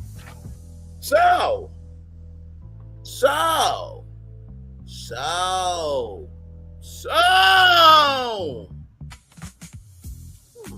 Now, I do remember the CEO of Nintendo and the president of the Entertainment Software Association meeting up not too long ago. Now, let's talk about E3 and what E3 was all about. E3, short for Electronic Entertainment Expo, was an annual trade event for the video game industry organized and presented by the Entertainment Software Association. It was principally held in Los Angeles from 1995 to 2019, with its final iteration held virtually in 2021. The event hosted developers, publishers, hardware manufacturers, and other industry professionals who used the occasion to introduce and advertise upcoming games, hardware, and merchandise to the press. During its existence, E3 was the world's largest and most prestigious annual gaming expo. E3 included exhibition floor for developers, publishers, manufacturers, and game companies to showcase their titles, products for sale in the upcoming year. Before and during the event, publishers and hardware manufacturers usually held press conferences to announce new games and products. Before 2017, E3 was an industry-only event. ESA required individuals wishing to attend to verify a professional relationship with the video game industry. With the rise of streaming media, several press conferences were broadcast to the public to increase their visibility. E3 2017 became open for the first time with 15,000 general admittance passes for those who wanted to attend. When hosted in Los Angeles, E3 was held at the Los Angeles Convention Center. The event was canceled for the first time in 2020 due to the COVID-19 pandemic, and the event was canceled, and the event in 2021 was held as a virtual event to mixed reception. The 2022 event was canceled also due to the pandemic with no virtual event held. The ESA plans to return to a full-person adventure in 2023 with a new format, including a fan convention component at a separate venue collaboration with Reed Pop.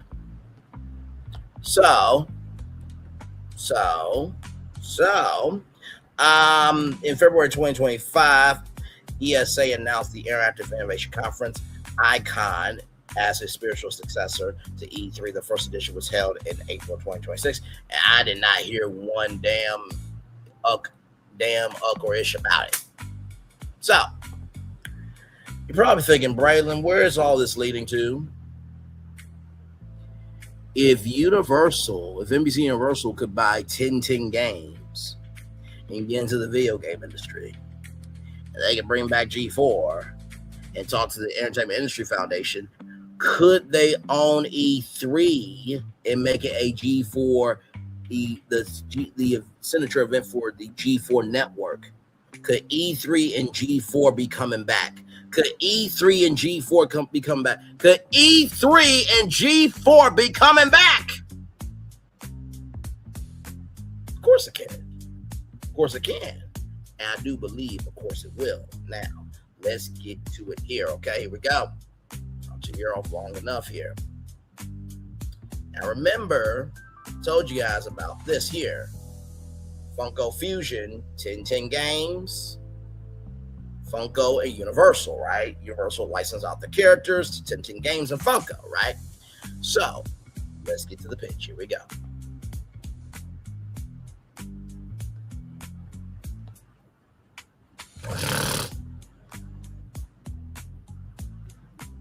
Excuse me.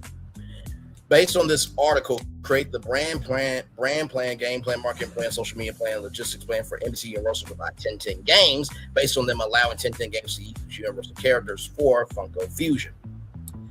So right here, the company already has a relation with 10 games through the use of Universal characters and the crossover tile Funko Fusion. Any acquisition of 10 games will be speculative, but will represent a relatively low-risk way to establish a first-party game development studio. Acquisition target 10 games. Strategic goal transform 10 games into Universal Game Studios. NBC Universal flagship internal console and PC game developer focused on family entertainment, blockbuster franchises, and original IP. Now, if you're going to do this, Universal, there's just one game that you may just want to start with. Give me a moment.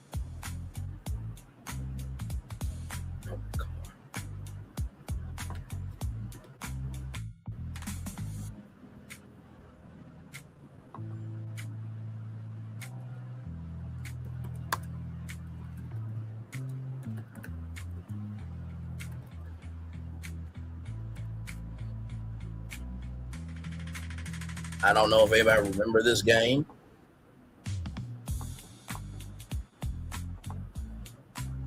This game right here. Let me show you. Shout out to Expedition Theme Park. Love this channel too.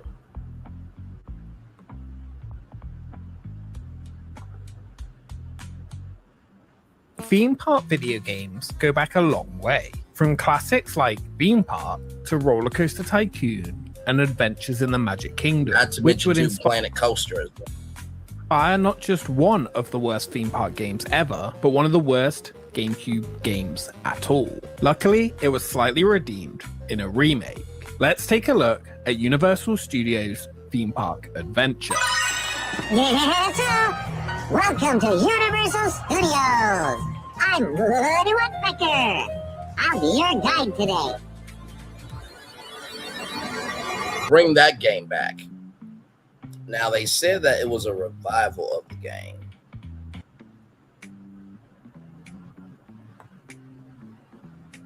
Oh, yes. Welcome to Universal Studios Japan. So this is the Japan version here.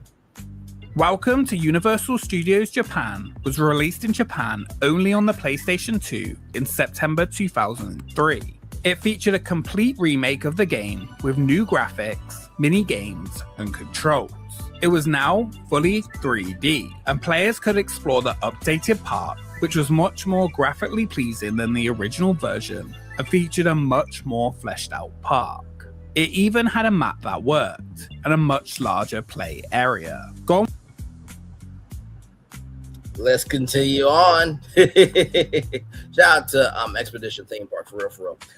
Strategic vision, acquire target 1010 games. Strategic goal, transform 1010 games into Universal Game Studios. NBC Universal's flagship internal console and PC game developer, focus on family entertainment, blockbuster franchises, and original intellectual property. Brand position, Universal Games, where every story becomes play. Core pillars, Universal Pictures franchises, DreamWorks Animation, Illumination, Peacock Originals, Universal Monsters, Jurassic World, Fast and Furious, Back to the Future, Wicked, How to Train Your Dragon, Trolls, The Office, and NBC franchises. Instead of licensing games internally, NBC Universal will own the creative direction and publishing strategy. Brand architecture, NBC Universal Interactive under this division, Universal Game Studios, 1010 Games, Mobile Games Division, Live Service Division, Family Games, Virtual Reality Experiences, Theme Park Gaming, and Esports and Creator Gaming.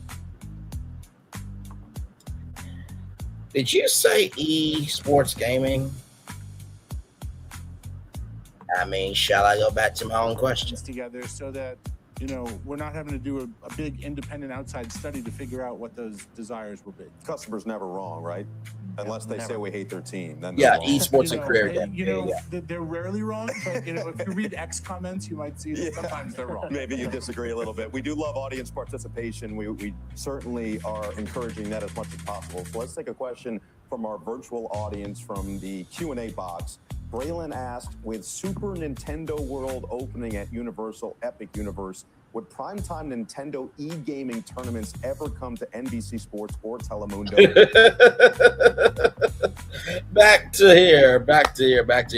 Studio identity from the creators of Funko Vision, now creating the next generation of Universal Adventures. The experience 1010 Games gained working with Universal characters through Funko Vision provides creative foundation for expanding into larger original projects. Game plan phase 1, years 1 and 2, continues supporting Funko Vision while beginning development of larger Universal projects. Potential projects include Universal Heroes, Jurassic World Adventure, DreamWorks Kart Racing 2, Universal Party, Minions Mayhem, Universal Monster Survival, Back to the Future Time Crisis, Fast and Furious Open World. Phase 2, develop new original franchises entirely owned by Universal. For examples, Project Eclipse, Project Nova, Project Atlas. These could expand into films, TV series, theme park attractions, and consumer products. Phase 3, build a connected gaming ecosystem. Features include Universal Account, cross-platform progression, Peacock Rewards, Universal Rewards integration, Universal Land Unlockables, and Hollywood Unlockables, and UK Unlockables, and Japan Unlockables too. Yes, indeed. And I think Dubai Unlockables as well. Epic Universe Experiences. Marketing plan announcement campaign, headline Universal Levels Up, reveal trailer featuring Jurassic World, Minions, Shrek, Universal Monsters, Wicked, and Fast and Furious. Ending with welcome Universal Games. Marketing partnerships, collaborate with Funko, Epic Games, Microsoft, Sony Interactive Entertainment, Nintendo, and Valve. Peacock integration, subscribers receive early demos, exclusive cosmetics, behind the scenes documentaries, game premieres, developer interviews, digital soundtracks. Universal theme parks attractions include demo stations, gaming lounges, launch events, character meet and greets, esports tournaments, and exclusive merchandise. Social media plan, YouTube weekly programming, Universal Game Direct, developer diaries, gameplay reveals, behind the code, and community challenges. Once again, y'all were not able to see that. Yes, G4 Network Studios. So let me go back up here. We're not too far gone, everybody. It's right here, where every story becomes play. Core pillars, Universal Pictures franchises, DreamWorks Illumination, DreamWorks Animation, Illumination, Peacock Originals, Universal Monsters, Jurassic World, Fast and Furious, Back to the Future, Wicked, How to Train Your Dragon, Trolls, The Office, NBC franchises. Instead of licensing games externally, NBC Universal will only create direction and publishing strategy.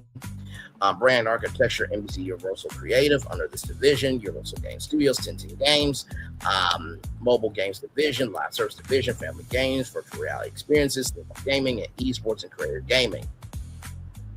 Once again, I will go back to this question.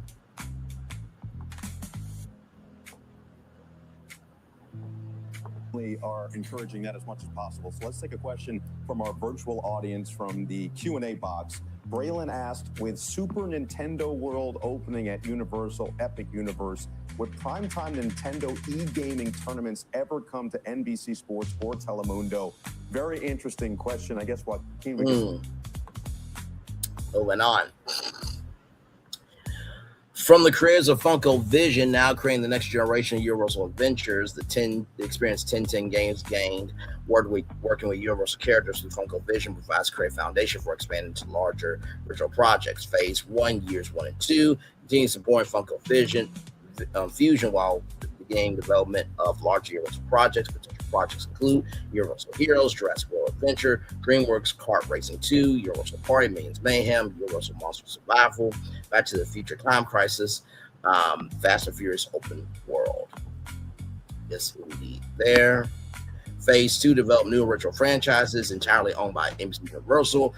Examples: Project Eclipse, Project Nova, Project Atlas. These could expand into films, TV series, theme park attractions, consumer products. Phase 3, build a connected gaming ecosystem. Features including Universal Account, cross-platform progression, Peacock Rewards, Universal Rewards integration, Universal Lando Unlockables, and Japan, and Hollywood, UK, Dubai, and any other park in the future. Epic Universe experiences, marketing plan, headline Universal Levels Up, reveal trailer featuring Jurassic World, Minions, Trek, Universal Monsters, Wicked, Fast and Furious, and then with Welcome to Universal Games. And of course, like I said, right here was Welcome to Universal Studios Japan. Welcome to Universal Studios Japan was released in Japan only on the PlayStation 2 in September 2003. It featured a complete remake of the game with new graphics, mini games, and controls. It was now fully 3D, and players could explore the updated park, which was much more graphically pleasing than the original version and featured a much more fleshed out park. It even had a map that worked and a much larger play area. And then here is the game. Each attraction offering a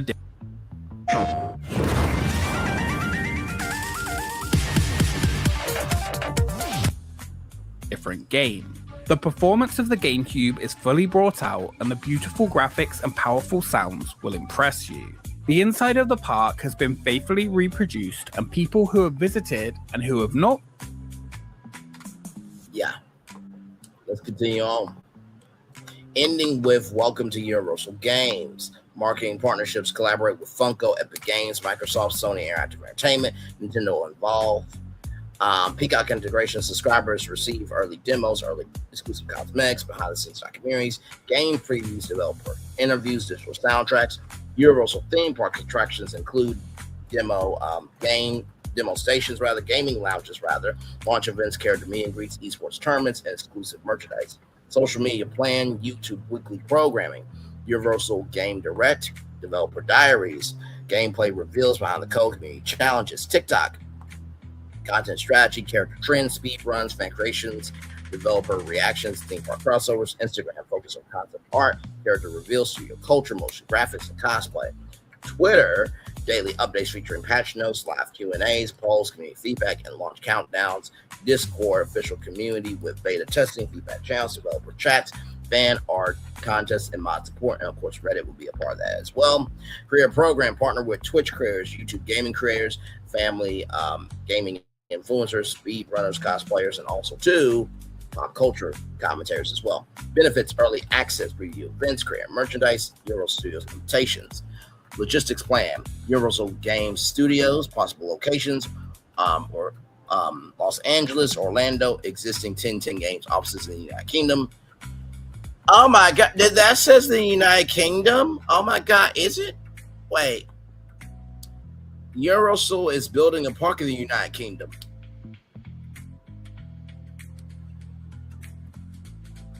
I mean, I'm just that good. I'm just that good. I am just that good. You see. Let's continue on. Staffing.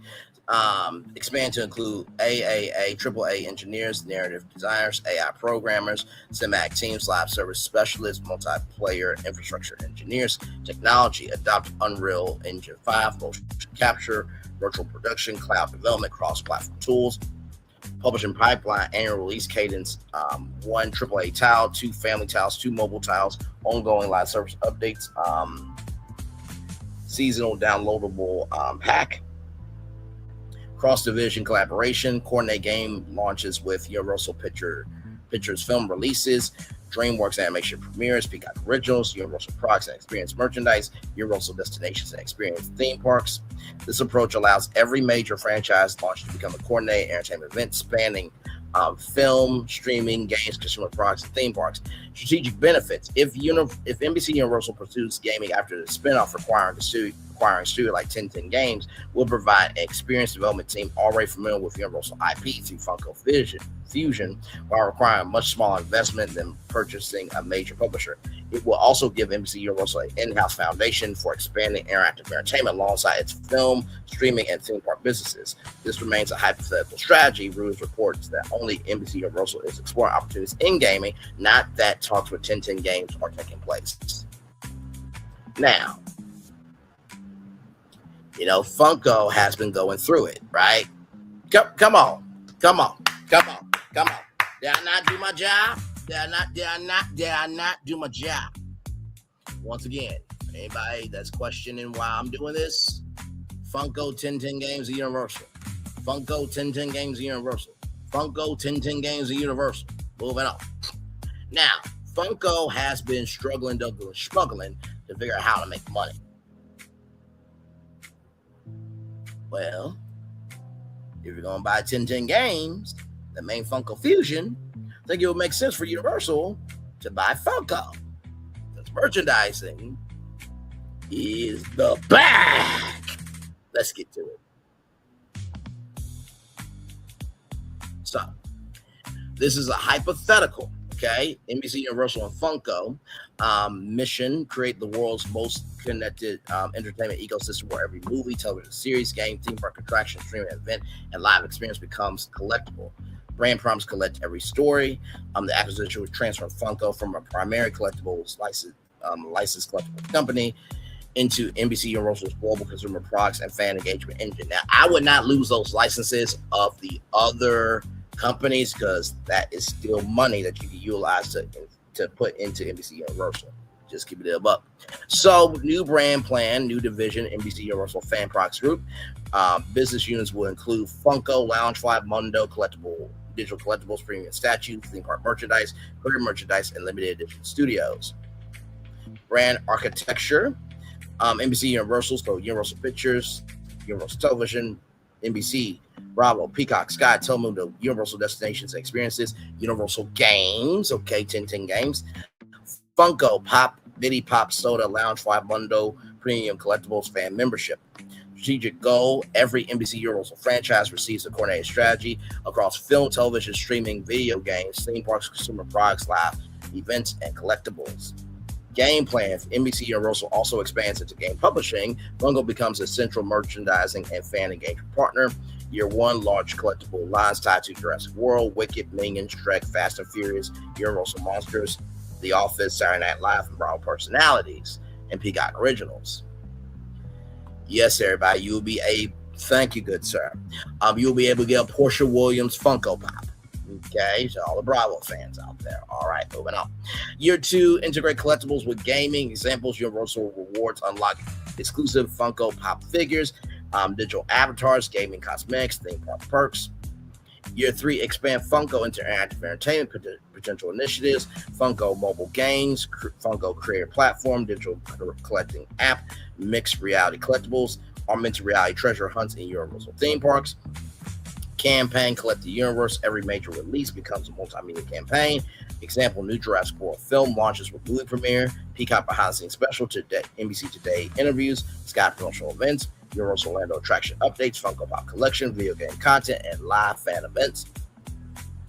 NBC morning shows feature exclusive collectible reveals, behind the scenes stories, designer interviews. Bravo limited edition collectibles based on Housewives franchises.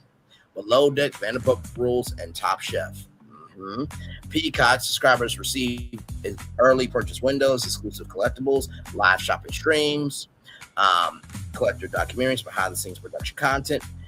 Sky launch European exclusive collections featuring Premier League partnerships, Sky Originals, Universal Films, and local entertainment franchises. Telemundo develop exclusive pop collections celebrating telenovelas, Hispanic entertainment icons, sports personalities, music collaborations, and more. Social media plan programming includes Funko Studios weekly content, designer diaries, behind the mold, collection tours, celebrity collections, studio visits, Universal production stories, TikTok daily content, collector reactions, unboxings, character reveals, theme park exclusives, stop motion shorts. Give me one moment.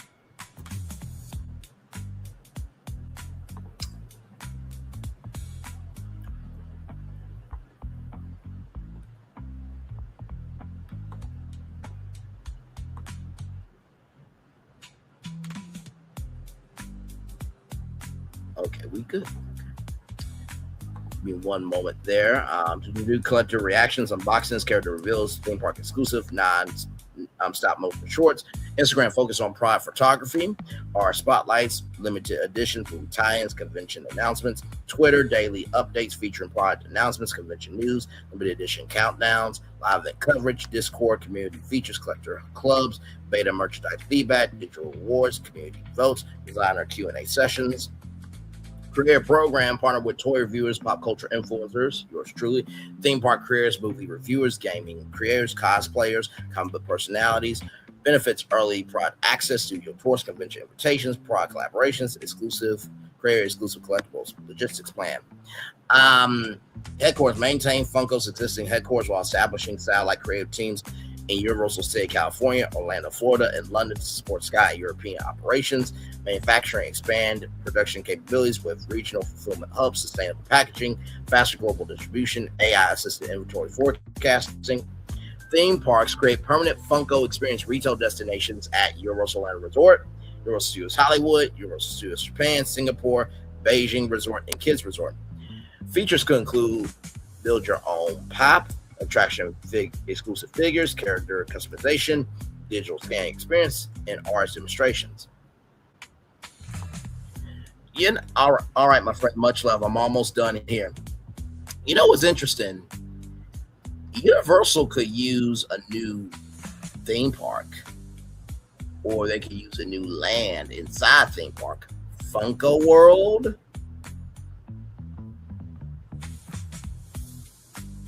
Funko World at Epic Universe. Funko World at Epic Universe. Funko World at Epic Universe. You're welcome. You're welcome. And you're welcome. Universal Fan Convention, or U64, launch an annual Universal Fan Fest, or Uni Fan Fest, featuring movie announcements, television previews, Peacock showcases, gaming reveals, theme park announcements, Funko exclusive celebrity panels, cosplay competitions. Benefits across NBC Universal Business, Universal Pictures, strategic benefit, merchandise launches synchronized with theatrical releases to extend fan engagement beyond cinema. Universal Television, collectibles for scripted series and franchise anniversaries create additional revenue opportunities. NBC network events, holiday specials, iconic personalities can be supported with exclusive collectibles and promotions. Bravo, limited edition figures and lifestyle merchandise, deeper fan engagement around reality franchises. Peacock subscriber exclusive collectibles, loyalty rewards, live shopping events help differentiate the streaming service. Sky expand European merchandising programs tied to local original sports and Euro franchises. Telemundo culturally tailored collectibles celebrating Spanish language entertainment talent, and Universal destination experiences, exclusive park merchandise, collectible based scavenger hunts, themed retail and convention style events encourage repeat visitation. And Universal Games, if established, day one game merchandise, collectible bundles, digital physical rewards, connect interactive entertainment with consumer products. Long-term vision 2025, the combined ecosystem will allow NBC Universal to launch a major entertainment property and coordinate execution across theatrical films, television, streaming, games, theme parks, consumer products, conventions, and collectibles. In this scenario, Funko evolves from a licensed collectible manufacturer into a strategic fan engagement platform that helps Universal build year-round relationships with audiences and monetize intellectual property across multiple businesses. Now, In case you need one more thing to let you know I'm on track. This came out not too long ago. NBC Universal unveils Rock Studios, a next-generation creative engine powering brand growth across iconic intellectual property and fandoms. Expanded in-house creative engine unites NBC Universal's intellectual property, talent, data, and technology to supercharge reach, relevance, and results across for brands of all sizes.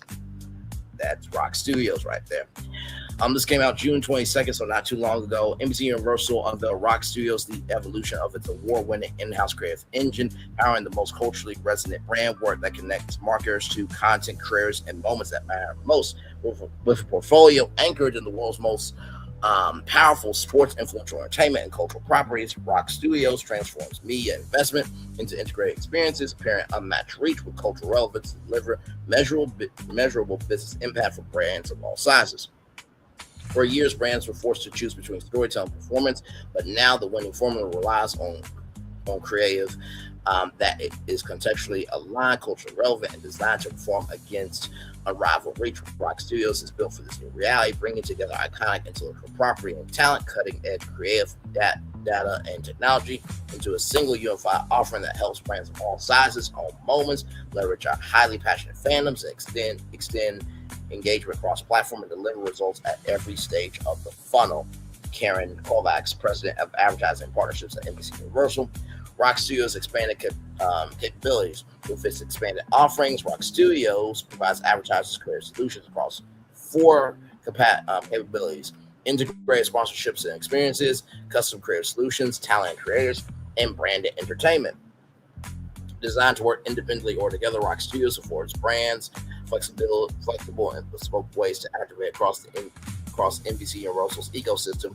Through integrated sponsorships and experiences, Rock Studios embeds brands directly into NBC Universal's biggest program, platforms, live events, creating ownable moments inside and around content audiences already love. These moments can then be extended through cross-platform amplification, retargeting, leveraging NBC Universal's advanced technology and real-time measurement capabilities to multiply impact and drive outcomes. Rock Studios' custom creative solution offers marketers creative inspired by NBC Universal's iconic intellectual property and built for performance with scalable cross-platform solutions that make premium storytelling more accessible to brands of all sizes, with the solutions spanning everything from industry-leading ad innovations to cutting-edge commerce capabilities.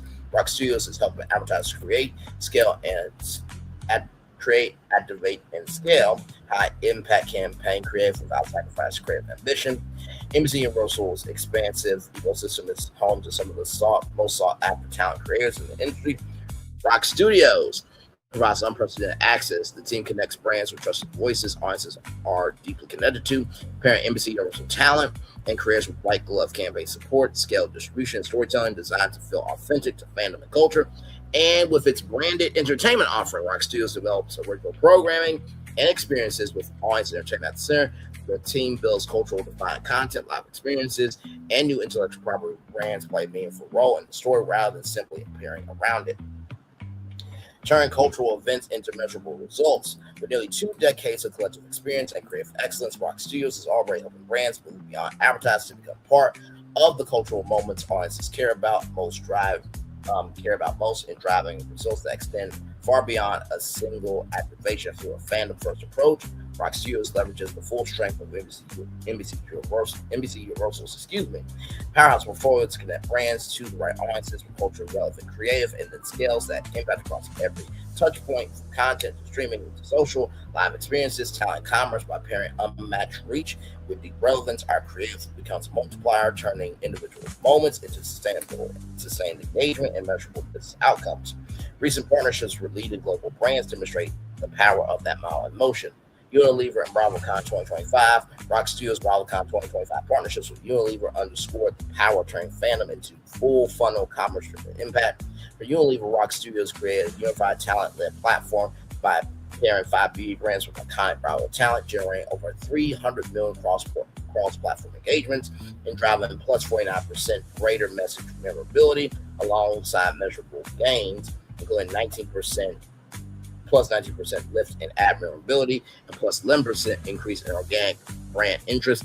and plus 9% in both brand favorability and increased household sales. The campaign demonstrated how Rock Studios blends talent, creative, commerce, and fandom to deliver culturally relevant experiences that drive measurable results.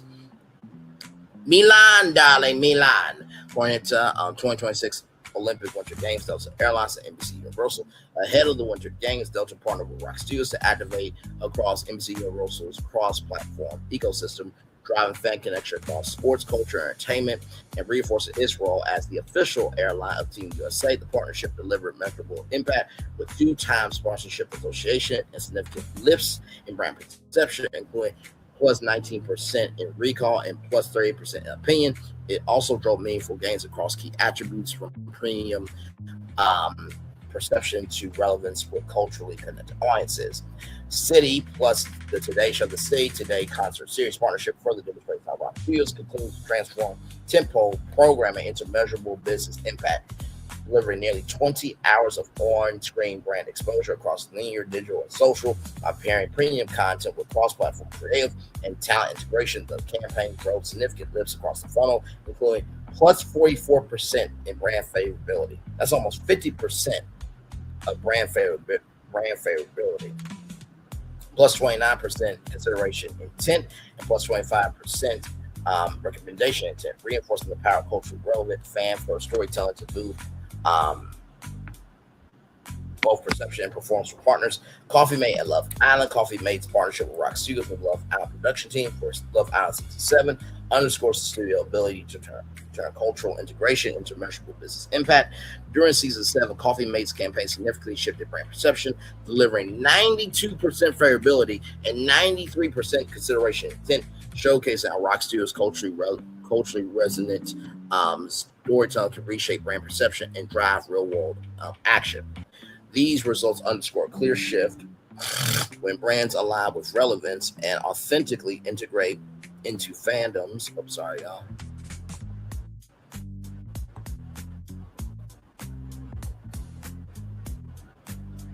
There we go. Where was I? Can reshape brand perception and drive real-world action.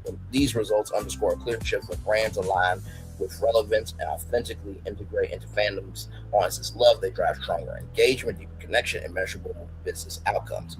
A full funnel creative engine built for impact. In 2025 alone, Rock Studios has worked with over 400 brand partners and driven over 9 billion impressions, garnering real engagement from fans with a plus 34% year-over-year growth in view rate on Facebook and Instagram, and a plus 10% growth view rate on TikTok.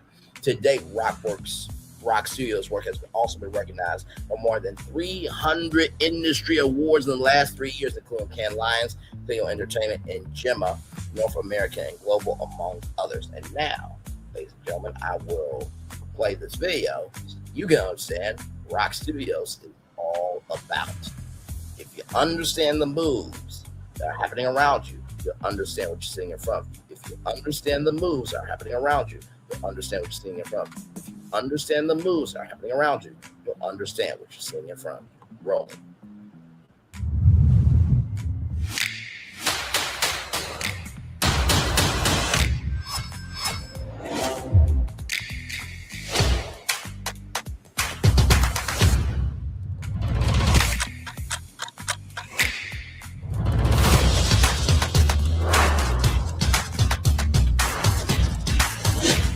Wait, what's an ID bug?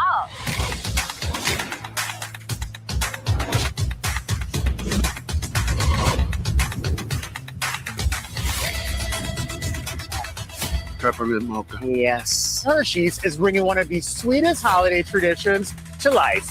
We're going to the beach out with Cuervo on tape. Ford is all about helping their customers. 18.5-foot megawall.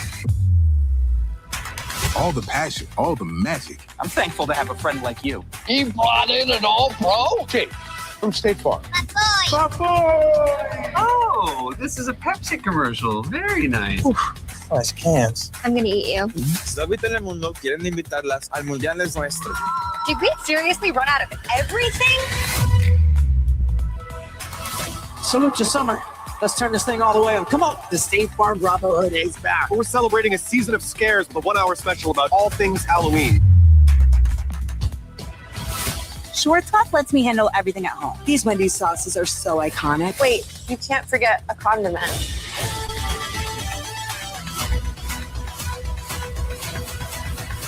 It's not over yet.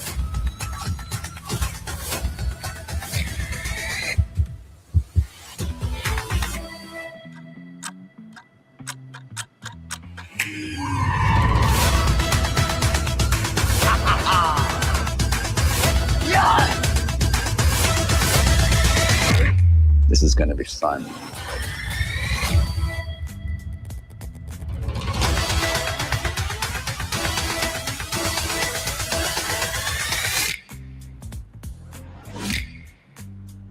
Now that's how you end the live stream. I'm gonna turn off my camera now because we've done the whole show for over 2 hours. Yes, we have. Well, y'all, that's all I got for y'all. I hope you enjoyed this live, and I also hope that you enjoyed our Disney live as well, y'all. Truly, it is always a joy to spend time with each and every single one of you.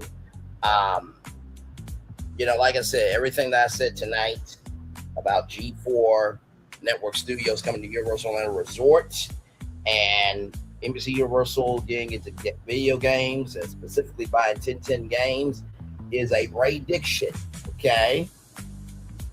It is not. Listen, this is not official news. This is speculation. This is Bray speculation. That's Braylon speculation put together. But sincerely, I really do believe that G4 could be making a comeback, and that if G4 could be making a comeback, E3 could be making a comeback as well, because E3 would be G4's primetime event. They did before, they can do it again in a bigger fashion. So with that being said, it's time for the best outro on YouTube. Know what you do and do what you know. Never say one more special, because you are always one of us. And trust you may not be where you want to be, but by the end you'll be where you need to be, do what you've been chosen to do. Wise one thing to call yourself is not to be chosen. One love, much love, all love. I have spent time with you. You spend time with me. And hopefully by spending time together, rise and great together. And always remember, when you're doing radio, television, YouTube, living your best life with child, you're just letting people know that just be honest with people. You know what I mean? Make sure the replay is not just where you watch it, not just where you listen to it, but if you want spirit to again. I love you. I value. I embrace you all. Always remember, see love, God, give it. See love, God, give it. See love, God, give it. Wherever obstacles you overcome, where success you have achieved. Well, this particular day, I'm extremely proud of you, but no one else is proud of you. Proud of your damn self. And finally, y'all, listen. Does it get heavy sometimes knowing what I know? Absolutely it does. And I do wish I was in the industry. But in the same token, I am so glad that I have a space right here with all of you to be able to explore, talk, and make it do what it do anytime. And I mean anytime that I want to, right? Sometimes things take time for things to come back around. Amen. Amen. And amen. Commercial break and fireworks coming your way for the day that was, for the day that's come, for the blessings on the way for you, me, always, as a society, as a people, as a culture. I feel love, and I send it right back to you. Good night, everybody. I love you all. Bye-bye.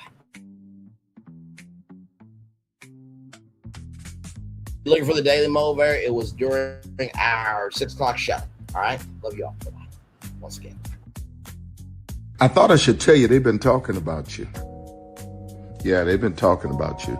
They've been talking about the fact that they've done everything they could to stop you and everything they could to block you, but you still win. They've been talking about the fact that they have undermined your success and they have tried to sabotage your seasons, but you keep winning.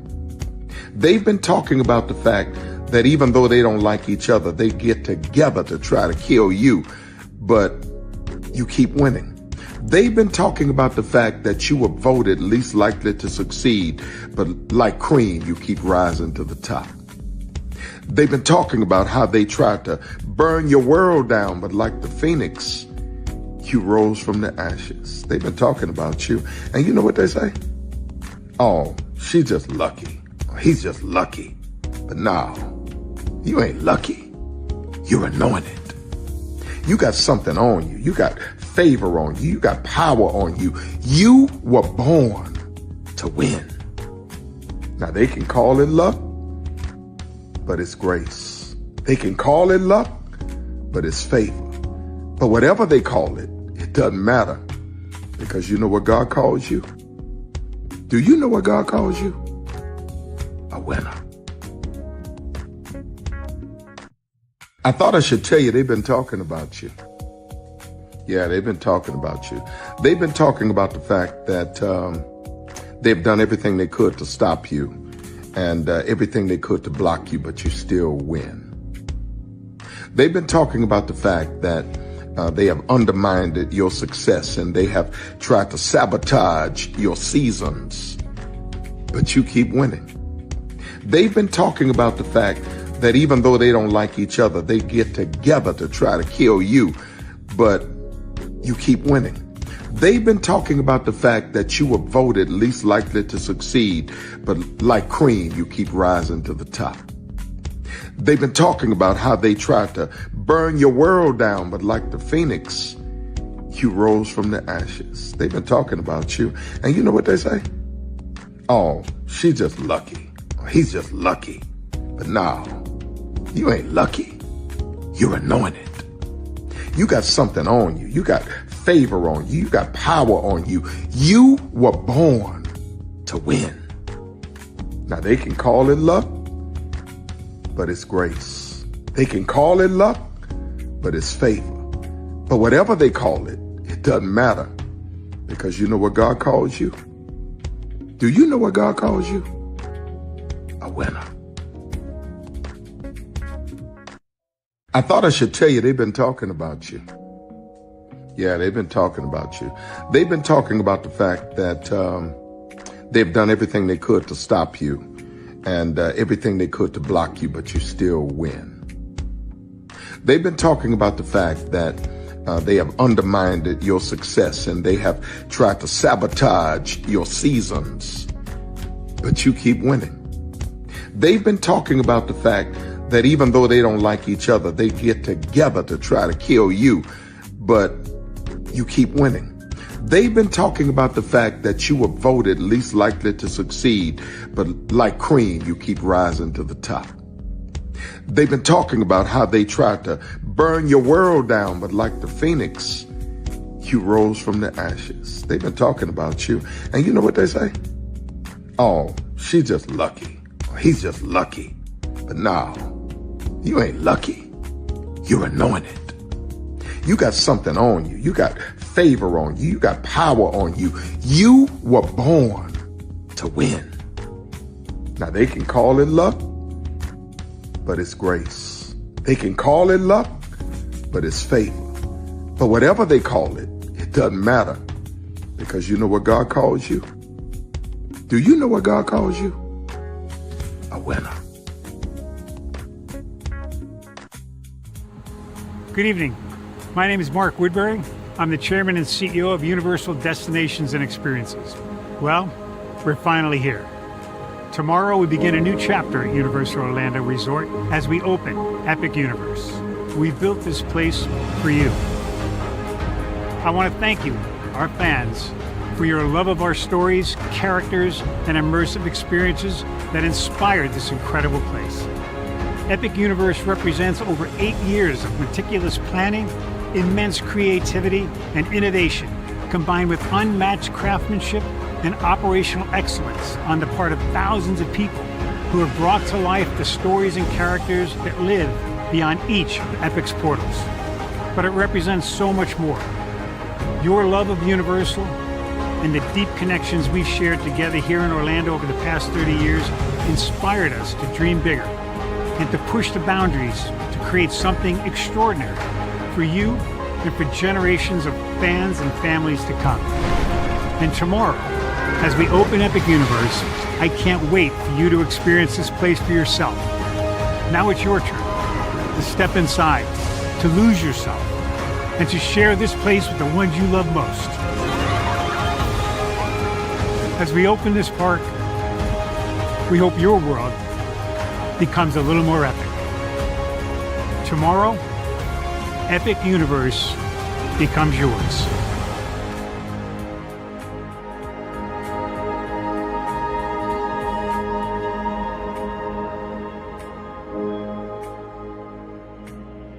Are video games getting too expensive? This episode, we want to find some common ground because the CEOs want to raise the price even more. Not with these broken ass games. $5 million. That's how much San Andreas costs to make. Is it their fault for selling or our fault for buying? Corporations claim all this stuff. Devs say otherwise. Sports gamers, cozy gamers, or whatever you call the people who play Power Wash Simulator. I think it stings a little bit more because I'm spending my actual money and my mom is not. Imagine they get rid of all movie theaters and then charge you the same price to watch the same movie at home. That's like every streaming service. It doesn't have to be the longest of games, but am I having fun with it? This is Lex. I'm Ronell. Let's get right into it.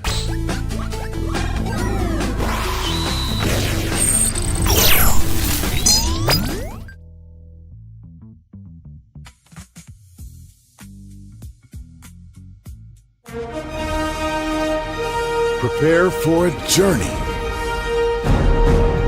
beyond imagination, beyond belief, beyond anything you've experienced before. Universal Epic Universe, a new theme park where you'll step through extraordinary portals to 5 immersive worlds. Prepare for a cosmic voyage of discovery, an isle of fire-breathing excitement, a shadowy world of monsters and mystery, new wonders in the wizarding world, and a new way to play. Plus the splendor of a magnificent resort hotel overlooking the park. It's all new excitement at Universal Orlando Resort. A week's worth of vacation thrills with 4 amazing theme parks, a variety of spectacular themed hotels, and incredible dining and entertainment. It's all at Universal Orlando Resort, where you'll find new adventures every day. Explore the astonishing worlds of Universal Epic Universe at Universal Orlando Resort. Because here's the thing, a good streamer can find other content. Because here's the thing, a good streamer can find other content. Because here's the thing, a good streamer can find other content. Because here's the thing, a good streamer can find other content. I've been moving on my own accord, covering Black culture. There is more to life. I heard that, friend. Braylon, shout out to Braylon. Make sure y'all go follow Braylon in case y'all haven't. I love your content. I have been moving on my own accord, covering Black culture. There is more to life. I heard that, friend. Braylon, shout out to Braylon. Make sure y'all go follow Braylon in case y'all haven't. I love your content. I have been moving on my own accord, covering Black culture. There is more to life. I heard that, friend. Braylon, shout out to Braylon. Make sure y'all go follow Braylon in case y'all haven't. I love your content. Child, Braylon been over there doing his thing, minding his GD business, staying out of trouble, trying to get the folks some positive stuff to talk about. Besides lying all the damn time. Child, Braylon been over there doing his thing, minding his GD business, staying out of trouble, trying to get the folks some positive stuff to talk about. Besides lying all the damn time. Child, Braylon been over there doing his thing, minding his GD business, staying out of trouble, trying to get the folks some positive stuff to talk about. Besides lying all the damn time. Child, Braylon been over there doing his thing, minding his GD business, staying out of trouble, trying to get the folks some positive stuff to talk about. Besides lying all the